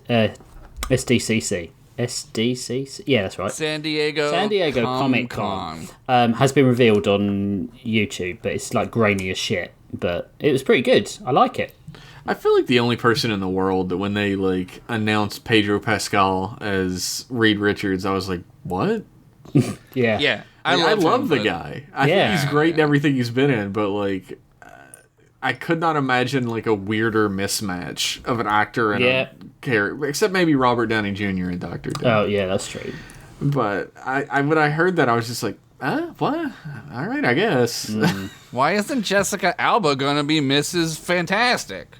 The Invisible Woman. Don't know what she's doing anymore. What is she doing? They Did she keep start- offering this role to women, and they're like, be invisible for a whole movie? That'd be terrible for my career. Yeah. That's a level of humor we're at. That's folks. good. That's what I'm bringing. That's good. We're still recording, by the way. Oh yeah, we are. This isn't Afterlords. Right. Okay. 2 parts down. Afterlords is usually better than this. I'm just saying. Than this stuff. Yeah. Right. 2 parts down. 1 part to go. What will we reveal in this third part? What secrets will Josh bring to the table? He's got 4 episodes left. Are the crews going to 3. meet? Is it? You're hyping this up, and I don't think I can deliver. Come back to part 3 to find out. Malcolm?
Welcome back to part 3. I'm sorry I was laughing. Yeah, we're heading over to Daranos now.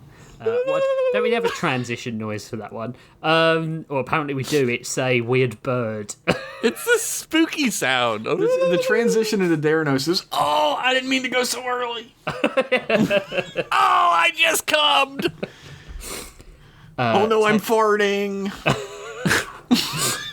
Oh no, I'm farting. Dude, that's what I'm going to say next time I just have to fart really bad. But Oh no, I'm farting! do a really quiet one. Make the shout really loud and the fart really quiet. Just like let it rip. Just keep doing it over you going, oh no, I'm farting. I keep farting.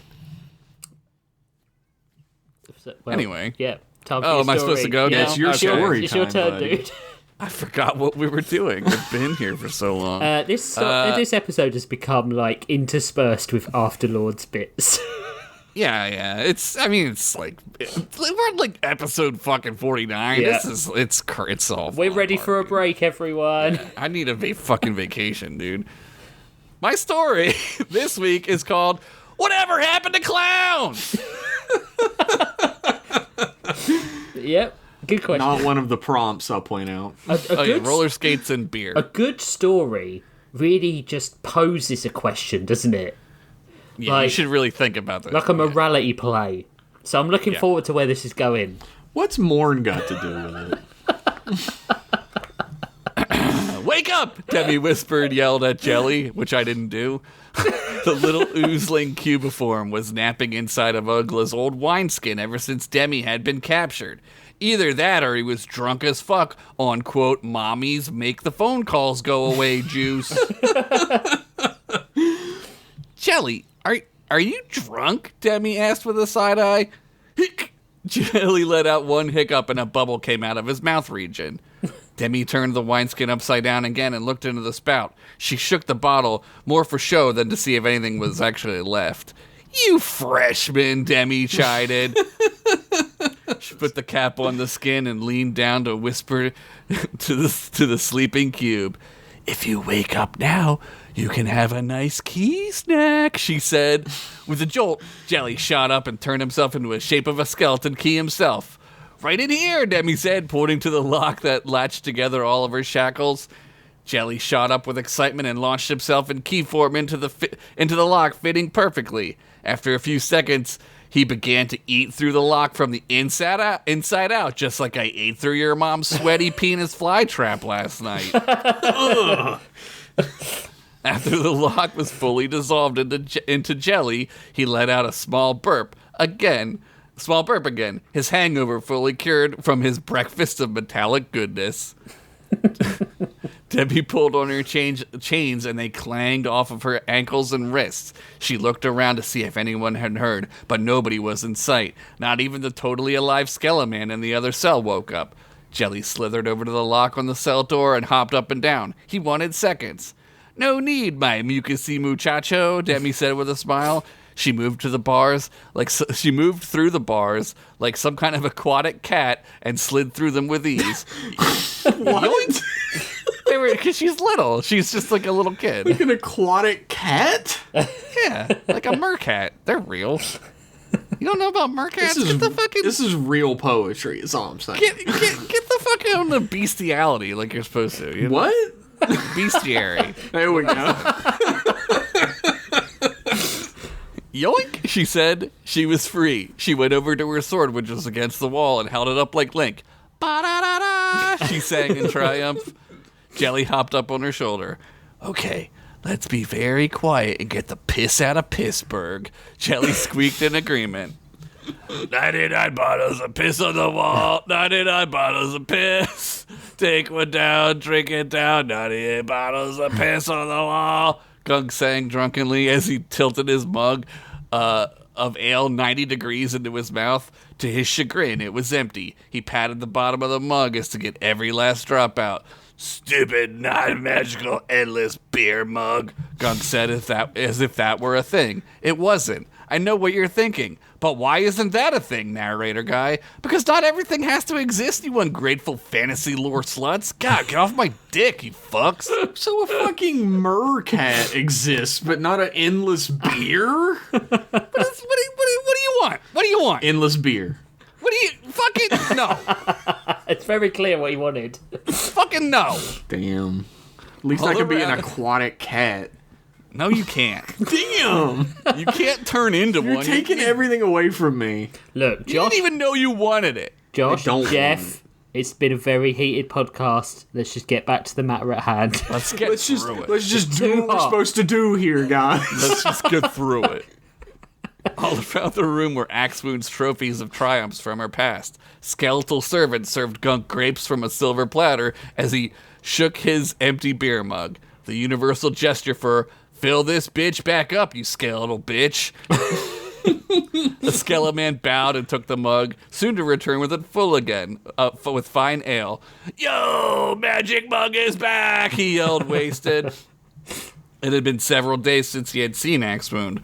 All there for him to do in this new place was to get blitzed and eat grapes. He had found a wine cellar and was visiting it on the reg.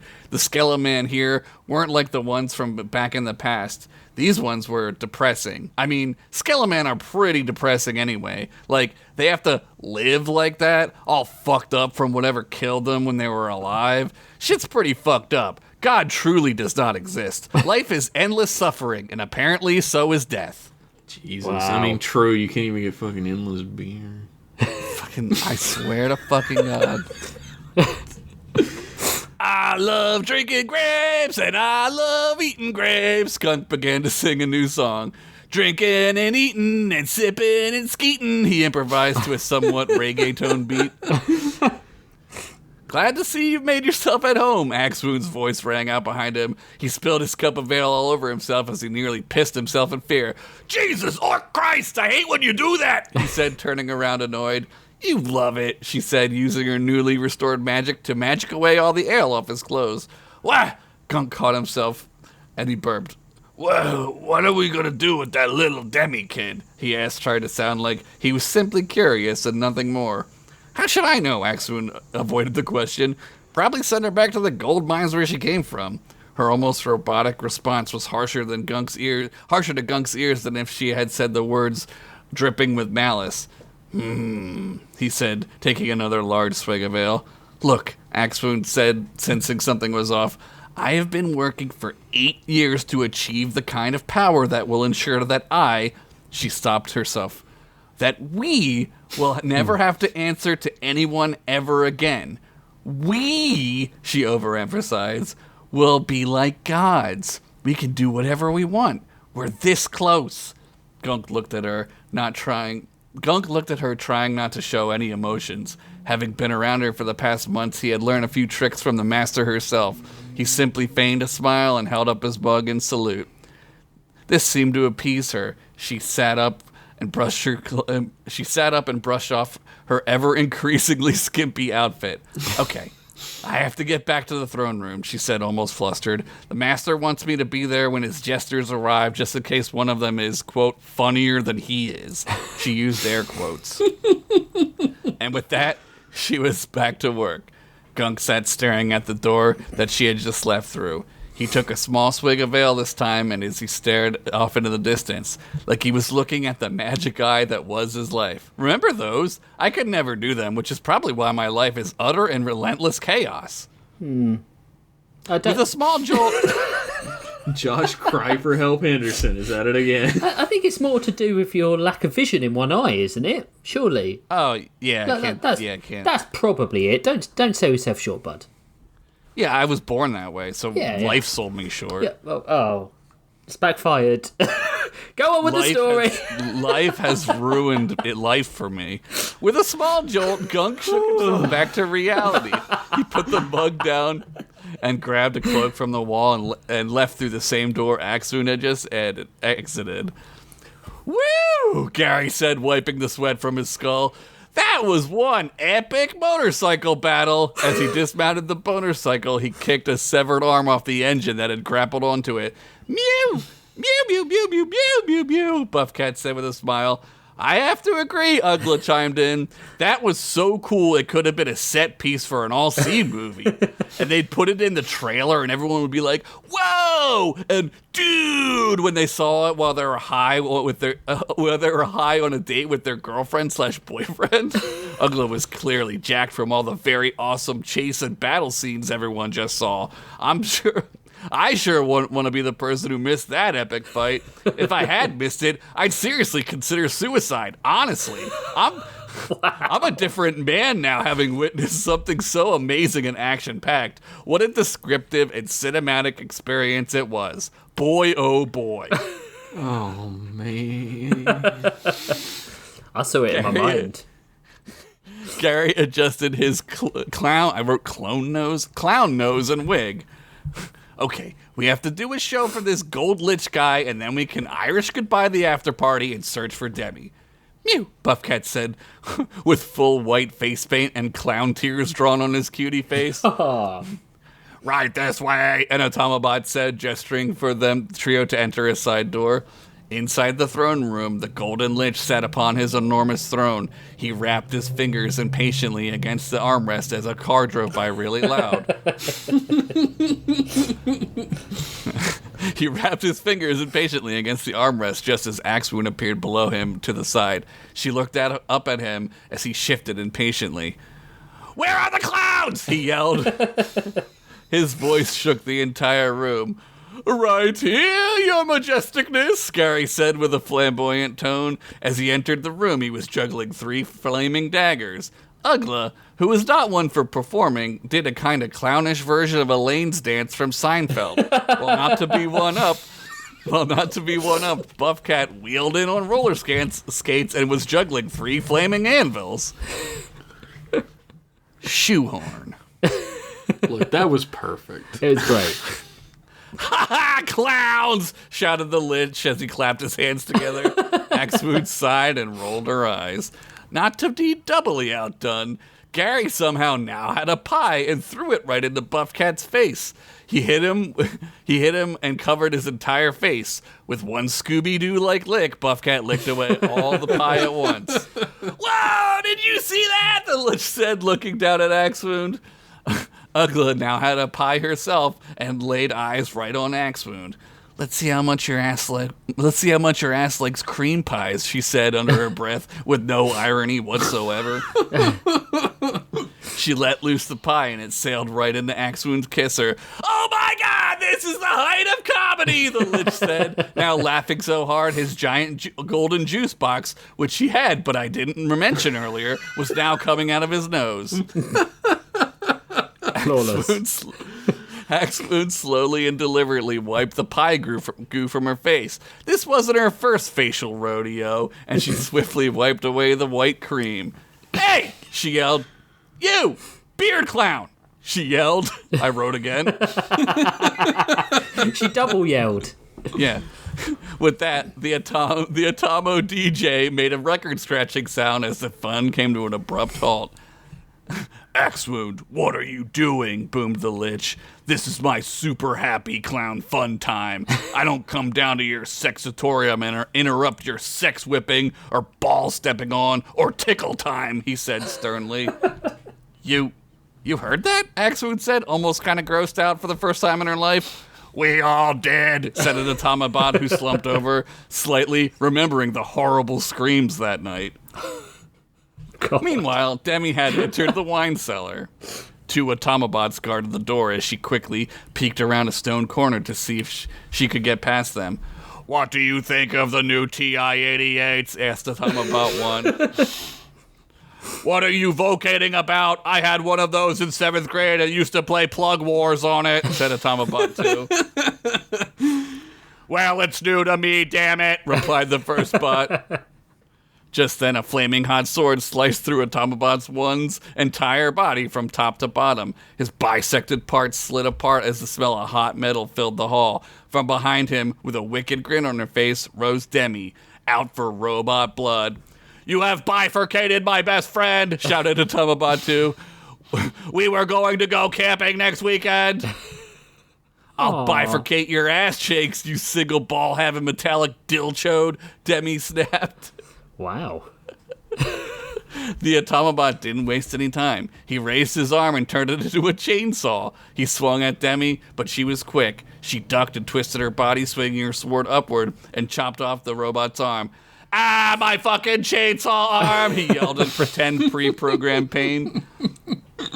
Demi picked up the arm and was now dual-wielding a flame sword and an arm with a chainsaw on it. She swung her sword, purposely missing. She knew that they were pre-programmed to dodge almost every attack and knew that the bots liked to dodge back and to the left. With almost precognition, she held out the end of the arm as it extended the chainsaw into the Automabot's red gem-powered core.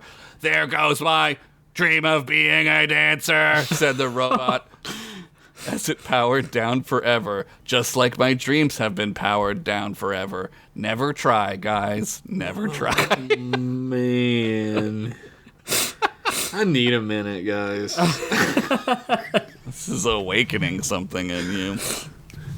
Or closing it down. Yeah. Demi entered the wine cellar and began to search for anything out of the ordinary.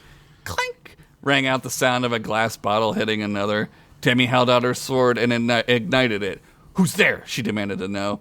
Out of the shadows, with his hands held up holding 2 bottles of wine, was Gunk. He peeked out from behind a rack of wine and smiled. "'Tis just me, little warrior," he said. "Oh, you," she said, keeping her sword up. "This is just a wine cellar, kid. If you're looking for a way out, I'm afraid this isn't it," Gunk said, gesturing around. "Pfft, shows how much you know," Demi scoffed. "Every wine cellar has a secret passage. It's like Wine Cellar 101, or Architecture 101, or No Duh Dipshit 101, or something." Jelly hopped off of Demi's shoulder and slithered over to the rack. He jumped up and down and squeaked. Demi lowered her sword and rushed over to the rack. "Ah, this little guy has good taste. That's the Pisswater 69, a fine vintage." Is it New World Gunk or Old said- World? Oh, no. All world, Darren. All World, that's good. All That's the world. best. Gunk said, grabbing a bottle. As he removed the bottle, the entire wine rack slid to the side, revealing a set of hidden ancient stone stairs going downward. "See? Told you," Demi said with a wry smile. "These are not clowns, my lord," Axewound said as she waved her hands. Green magic filled the air as the paint and clown attire disappeared from the 3 performers. "Gasp!" shouted the Automabot. Wow. All right. He didn't gasp, he shouted gasp. Gasp! Yeah. That was good. These are those stupid babysitters of that brat we have in the dungeon. Probably here to rescue her so they can start up their babysitter club or whatever. Axewound held out her staff as it powered up a green glow. "Tell us where she is and we won't fuck you so hard that we bottom out like my 6990 Geo Bone Metro," Ugla said, waving her own staff. Making her own staff appear, and as sandals formed into a sword in her other hand. "Oh, ha ha ha ha ha!" The Lich began to laugh. "Now this is entertaining," he said as he slow clapped like it was a 1980s high school movie. The Lich looked at Sandals, who was in sword form. The blue glow of cold steel sent a tiny shiver down his inhuman spine. "I see you came to play," he said, pointing to the sword. "Axewound, go kill the girl." Axewound looked up at him in almost disbelief. Yes, my lord," she said, and zooped out of the room. "Now, let's discuss something more interesting. How do you make the handkerchief keep going and going and going?" "Is it an actual magic hanky?" the Lich asked. Down in the dungeon, a green arc of electricity zapped against the bars as Axewound zooped into existence. She looked into the cell and saw it was empty. "Fucking fuck!" she screamed and zooped away again. "And that's how we do it," Gary said, sitting on the Lich's enormous lap. "Oh, wow, I had no idea. So cool," the Lich said, thinking hard about the trick. Want to see an even cooler trick, Mr. the Lich? Gary asked. Oh, could you please? The Lich said, almost like a child. Ugla and Buffcat exchanged weird looks. What the fuck was going on? What the fuck is going on? Ugla said out loud. I call this trick the amazing massive cream pie, Gary said with a flourish. He looked down at Ugla and winked. The fuck, Ugla thought? A zippity-zoop, slippity-slurp, swiggity-swooty, Gary said the magic words. Suddenly, the pie appeared in his hands. He arced his arm back and tossed the pie right at the Lich's face. Now, Ugla, Gary shouted. Ugla was dumbfounded. Now what, she thought. She thought quickly. What did Gary call the trick? The massive cream pie, she recalled. Massive cream pie, echoed in her brain. Massive cream pie. Cream pie. Massive cream pie. Massive, she yelled. She waved her staff and enchanted the pie mid-flight. It grew to the size of one of those pies they used to use on What Would You Do, starring known OCD enthusiast Mark Summers. Then it struck the Golden Lich, the lord of all things in the future, right in the kisser. Everyone went silent. You could hear a pin drop in the massive hall. Then the Lich began to laugh, and he laughed harder than he ever had before. Cheese it! Gary yelled as he leapt down from the giant Lich's lap. The three began to run for their lives as the Lich laughed and laughed like he had never had more fun in his life. Just as the hidden wine cellar door slid open, a glowing green glow appeared in the room. Shit, Gunk said under his breath. Okay, run, little Demi, he said. But aren't you coming? She asked, turning around already halfway down the stairs.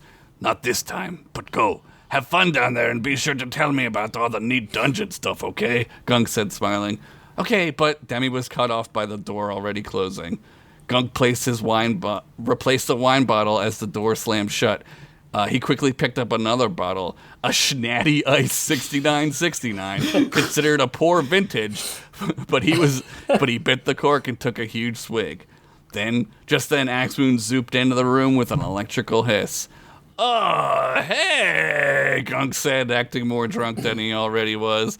What's my baby doing down here? He said slurredly.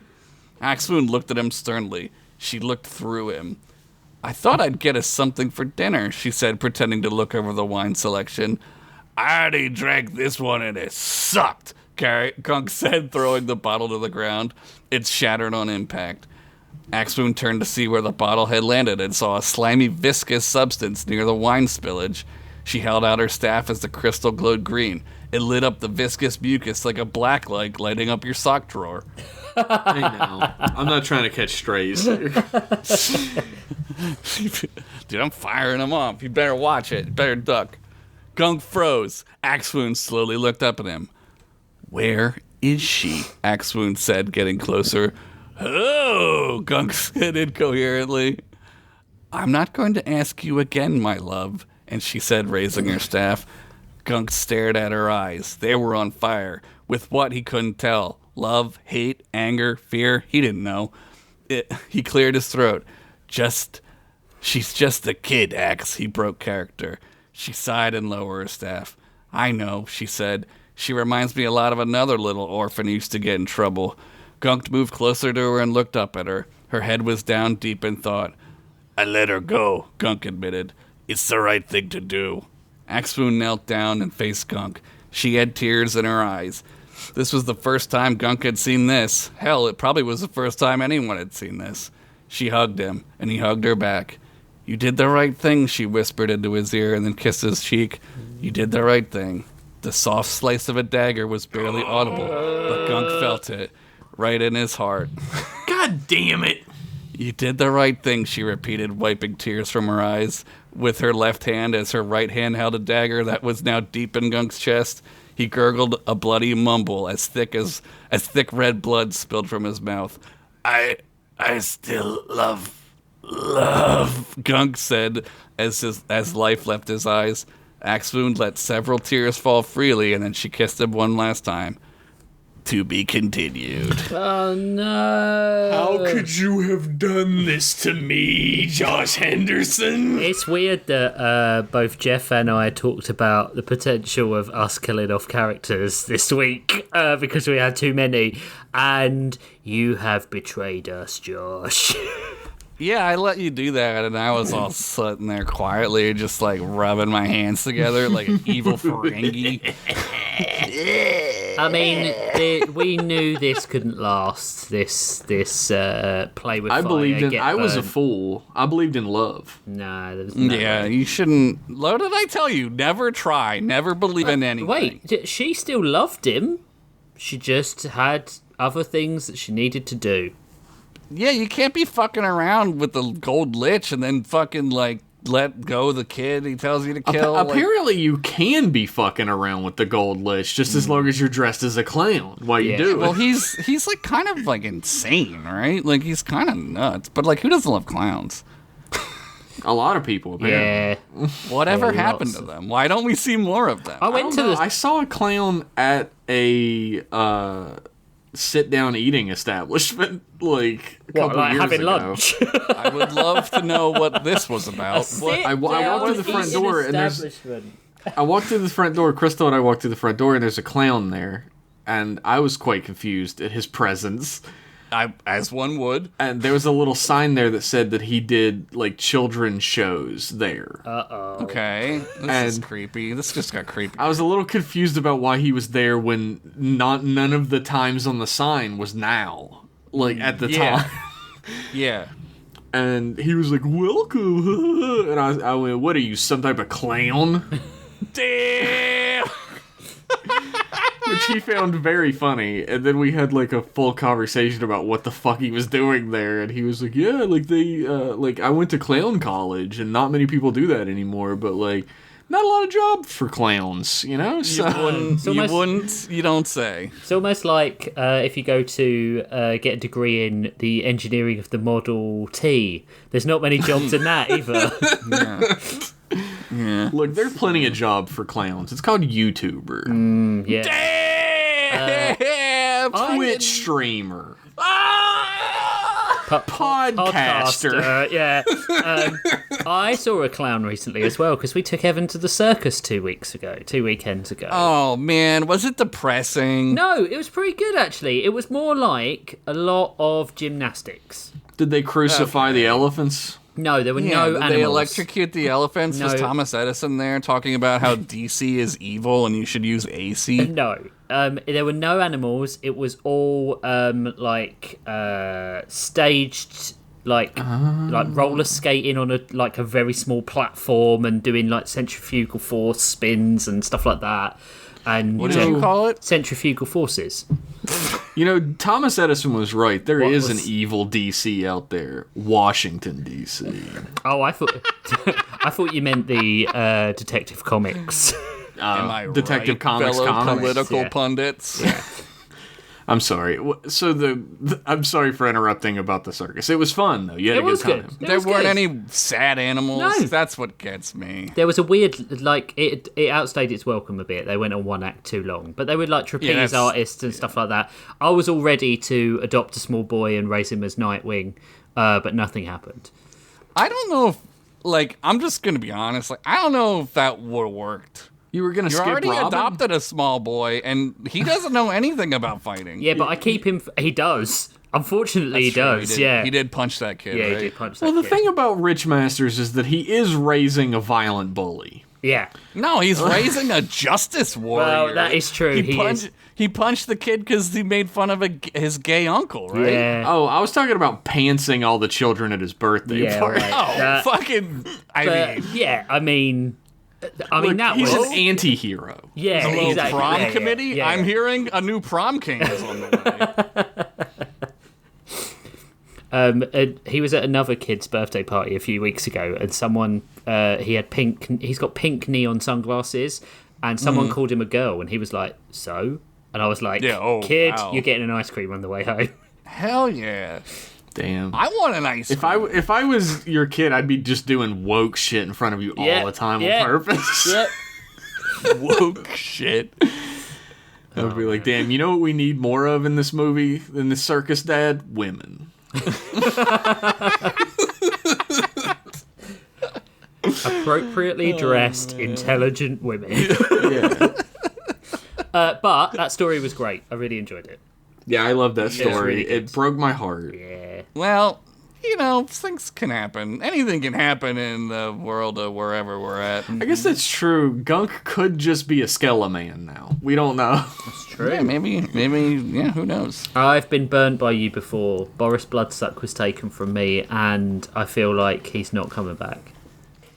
Well, I mean, he didn't really have much of a story going on. Yeah, I was and about Gunk to say, I sorta think does, I think so Boris don't know. Bloodsuck exists as like Josh's version of Florgo. Like Josh made this one-off character, and everyone's like, "Oh, I miss him so much," and Josh is like, "Really?" What was his name again? I don't even remember his fucking name, dude.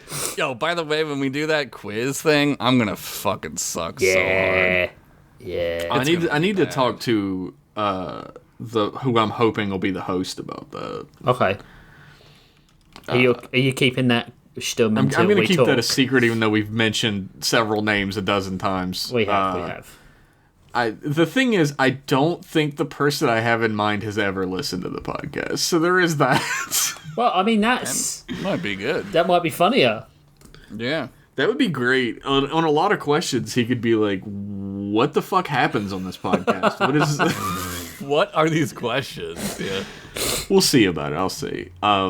Great fucking story though, dude. Yeah, it was good. All right, thank you. You're being very nice. I think we're all slightly burnt out. I don't want to hear from anyone that we need to take a break. We're all right. We're just a little tired. It's hard writing 26 episodes, but we're We are all going good. to take a break when this season is over. Don't you worry. Yeah. Yeah. Um, Then we'll just watch like Willow and talk about it or something. Who yeah, knows? yeah. Who knows? Whatever we do. Yeah, I love Willow. I do fucking love Willow. So, with that, we're going to close the cover. Oh no, I'm farting. Oh no, the farts are coming. On this week's episode, we're going to bring out the All-C prompt ball. Damn, it ate too much farts. The first, Sorry, the All-C prompt ball was eating beans. Beans. the first prompt is Self-Destruction by David H. Oh my god. What, like fucking Chao Tzu? That one should be easy because that's my whole life. Yeah, but just Josh reads his diary. Dear diary, today I farted myself to death in front of my friends. How Maybe- embarrassing. Do you know what I'll do? I'm going to update Audacity. So that will be a self-destruction story. baby. The second prompt, I won't. Josh, don't worry. I'm not going to update Audacity, right? Okay. Okay. I don't want you to have like a weird Vietnam flashback. I just, I did my coping mechanism, which was not listen to what you said. At all. Okay, the second prompt is Sharks by Sarah Kemp. Self-destruction and sharks. The fuck am I supposed to do with this shit? Didn't that happen in the Adam West Batman? There was a shark that exploded. They had shark repellent. There you go. They fed the bomb to the shark, and the shark exploded. That's the movie Jaws. Also, the Batman movie from then. I hate that movie. Yeah, it's stupid. awful. But Batman not even surfs. He wears It's like- surfing shorts. It's not funny. Stupid. It's dumb. It is pretty dumb. Guys, listeners, do you prefer it when we shoehorn them in, or do you prefer it when it's a full part of the story? I just want to know, because I would quite Yeah, we're not happily- gonna change We're not going to anything. change I don't- anything. I don't actually care. Yeah. Like, I'm sorry. I'm gonna shoehorn it in if I gotta. It's Yeah. just the way it You works. gotta do what you gotta do to get the story done, and any way you can. It's right? a lot Like, what am I harder at supposed this to do? end of the Like, season. our heroes leave the Arclay mansion for no reason and go to the water park, and there's a shark You there. could have For no you reason. could have a taxidermy shark on the wall. Oh yeah, you could. That's a good throwing one. Why that don't you one out fucking for write you. the story, Rich, if you know so much? Write your own goddamn story, Rich.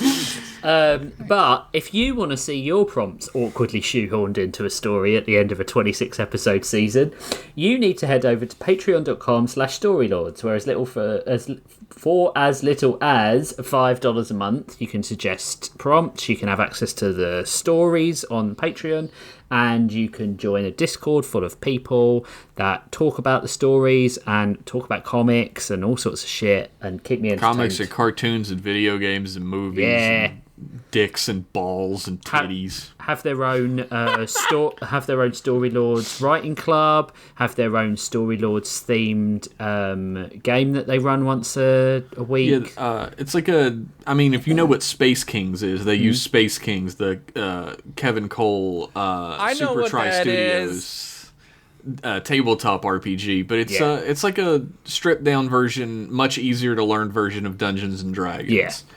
It's stripped down like me. And I think it's mostly set in Daranos. I'm not sure. I haven't been keeping up with it. Yeah, I don't know. I can't. I've never been Hello, into a session. lawyers? Yes, it's Josh. For $10. No, I haven't been fired again. Josh so has thank you for multiple lawyers. He's calling. asking. Dear lawyers, it's your friend Josh. For $10 a month, you get all that, and you get access to our sidecasts. We do one called Afterlords, which records our sort of post come down session, and then we do one called Redesign by Committee, which is where we take existing IP and make it better, and we never ever make it worse. And then for $25 a month, you get all that. You'll get a creator credit in the book when it finally comes out, and a copy of the book early via PDF. If you want any more information on the show, want to see the artwork or anything like that, you can head over to storylords.card.co or storylords.page. I'm going to big up my episode art for last episode because I fucking nailed a likeness of Bela Lugosi that I was very, very happy with. You can see that. It was Bella. That means beautiful in Italian. Thank you.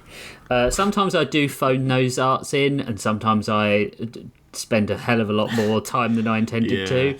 Welcome to the beautiful world of episode art. Yeah, exactly.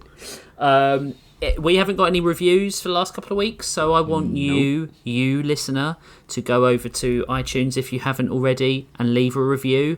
If you don't know how to leave a review on iTunes, there is this wonderful, wonderful invention. It's called Google, and you can find out how to leave a review on iTunes. What I'm going to do is I will post in the Discord so that everyone who hasn't posted one there can go and post one as well. That would be very handy. Also, if you can't be a patron, it's perfect. It's the perfect way to support us because it does help us get more listeners. Every positive review we get, you don't have to leave a positive review, but every review we get gets us on average, I think, 2 or 3 patrons, which is insane. Yeah, it's awesome. So, what have I got to do next? Right, okay, I've got to read the patrons. So, special thanks as always goes to King of Patrons, Henry Roselar. I'm saluting. I'm saluting. Play the song! Wonderful.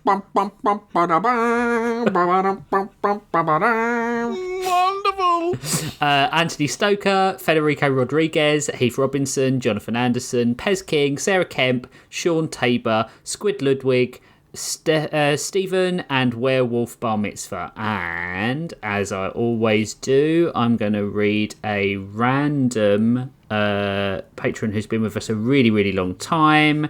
And that is, I'm going to do Taylor Dirks, who has been with us since November the 3rd, 2022. He's been they've been a Henderson tier member for that long, and thank you very much. We really, really appreciate it. That was still like pandemic times. Yeah. Damn. Yeah, it was, thank you so much. Thank you to everybody who was on that list and everyone who's a patron, by the way. I wouldn't be able to live if it wasn't for you guys being patrons. So thank you so much. It's very, very good, and thank you. Yeah. You're allowing me to live and not die, which, some days I get it, but if you would like me to die and you don't want to hear any more of my stories, consider becoming not a patron. Wow. Damn, this is so reverse psychology going on right now. I think yeah, like that was when we started the Patreon, November 2022. Yeah, it was about that time. So because I remember because I was nervous I was going to get super fired. We haven't settled on that yet. no, we haven't. No. Jesus Christ. It's like sort of Damocles over here, man. And also, as always, a big thank you to the fourth unofficial Story Lord, Vidison, for all the music that he gives us for the podcast. He's official. He's on the website. Oh, yeah, he's official. He's like, Official, what's the guy that played with the Beatles at the end? Pat Smear. Yeah, Pap Smear.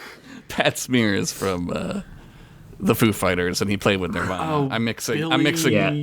Billy Jean, Billy Ocean, Mitchell. Billy Mitchell. Oh my God! What the fuck is his name? I don't even think Billy it's Billy, Beatles. actually. It's Billy. It is Billy. Billy Beatles. So you can find out everything about Vidison at vidison.card with 2Rs.co. Thanks, You know what's Greg. really funny is I typed Preston. in fourth Beatle. Billy Preston. Yeah, Billy Preston, yeah. Fourth Beatle. There are It four came, Beatles. up, it came up Ringo Starr, and I was like, Yeah, what? yeah. Oh, Do you mean Ringo? shit. Sorry. And that is it. Does anyone want to talk about anything else they've got going on at the moment? No. Crickets. I quit my job on Monday. Yes. Because they are a bunch of dicks, and I Suck feel my dick, really bad John. about it. But that's all I want to promote. So What are you gonna do? Well, What are I you could gonna... use commissions. Like, if you want art, like custom art made, hit me up. Like, contact at jeffpennington.art. I can make anything you need. I just finished an album cover for a band, hoping they dig it. I haven't heard back yet, but I've done album covers. I've done Twitch banners, Twitch emotes. I've done portraits. I've done landscape art. I've done character designs. Literally anything you want art-wise, I can make for you. So contact at jeffpennington.art. That's the end. I'm gonna say that too. Do what he said. Cool. I suppose I have to do that now. Go to jeffpennington.art. Or you could just be a patron and pay us Yeah. to do this. Yeah, pay us more money. That would be sick, Yeah, man. I didn't mean to do that little I quit my job thing as a way of saying give us more money, but that Why? would be Why do you really feel bad? handy right now. We work so hard. We do so much work. Writing these stories is difficult. It's getting... Yes, thank you, Gene Toretta. What? Dom Toretta? Dom Toretto? Who's Billy Toretto? That's his dad, Gene Toretta. I don't Yeah, know. no, you're right. Anyway. It's fucking Billy Preston? incredibly difficult. I think Billy like Shears? the more we go into the season, once it hits like the 20 episode mark of the season, it then becomes really, really, really difficult to tie It's everything difficult. off. And, Yeah. And I know there are across it. people who are listening who are like, Jeff, if you're complaining how difficult it is, maybe don't write 12 pages. It's hard to stop. I don't hard to have any response or answer to that. No. I just know you're saying it. Yeah, no, I do have a response to that. If your story's not finished to a point where you think it is finished, you've got to keep writing. Yeah. You can't just end it like I do all the time, just in the middle. Yeah, some of them are like I've written 6 or 7 pagers, but not many. No. I think I average between 9 and 12.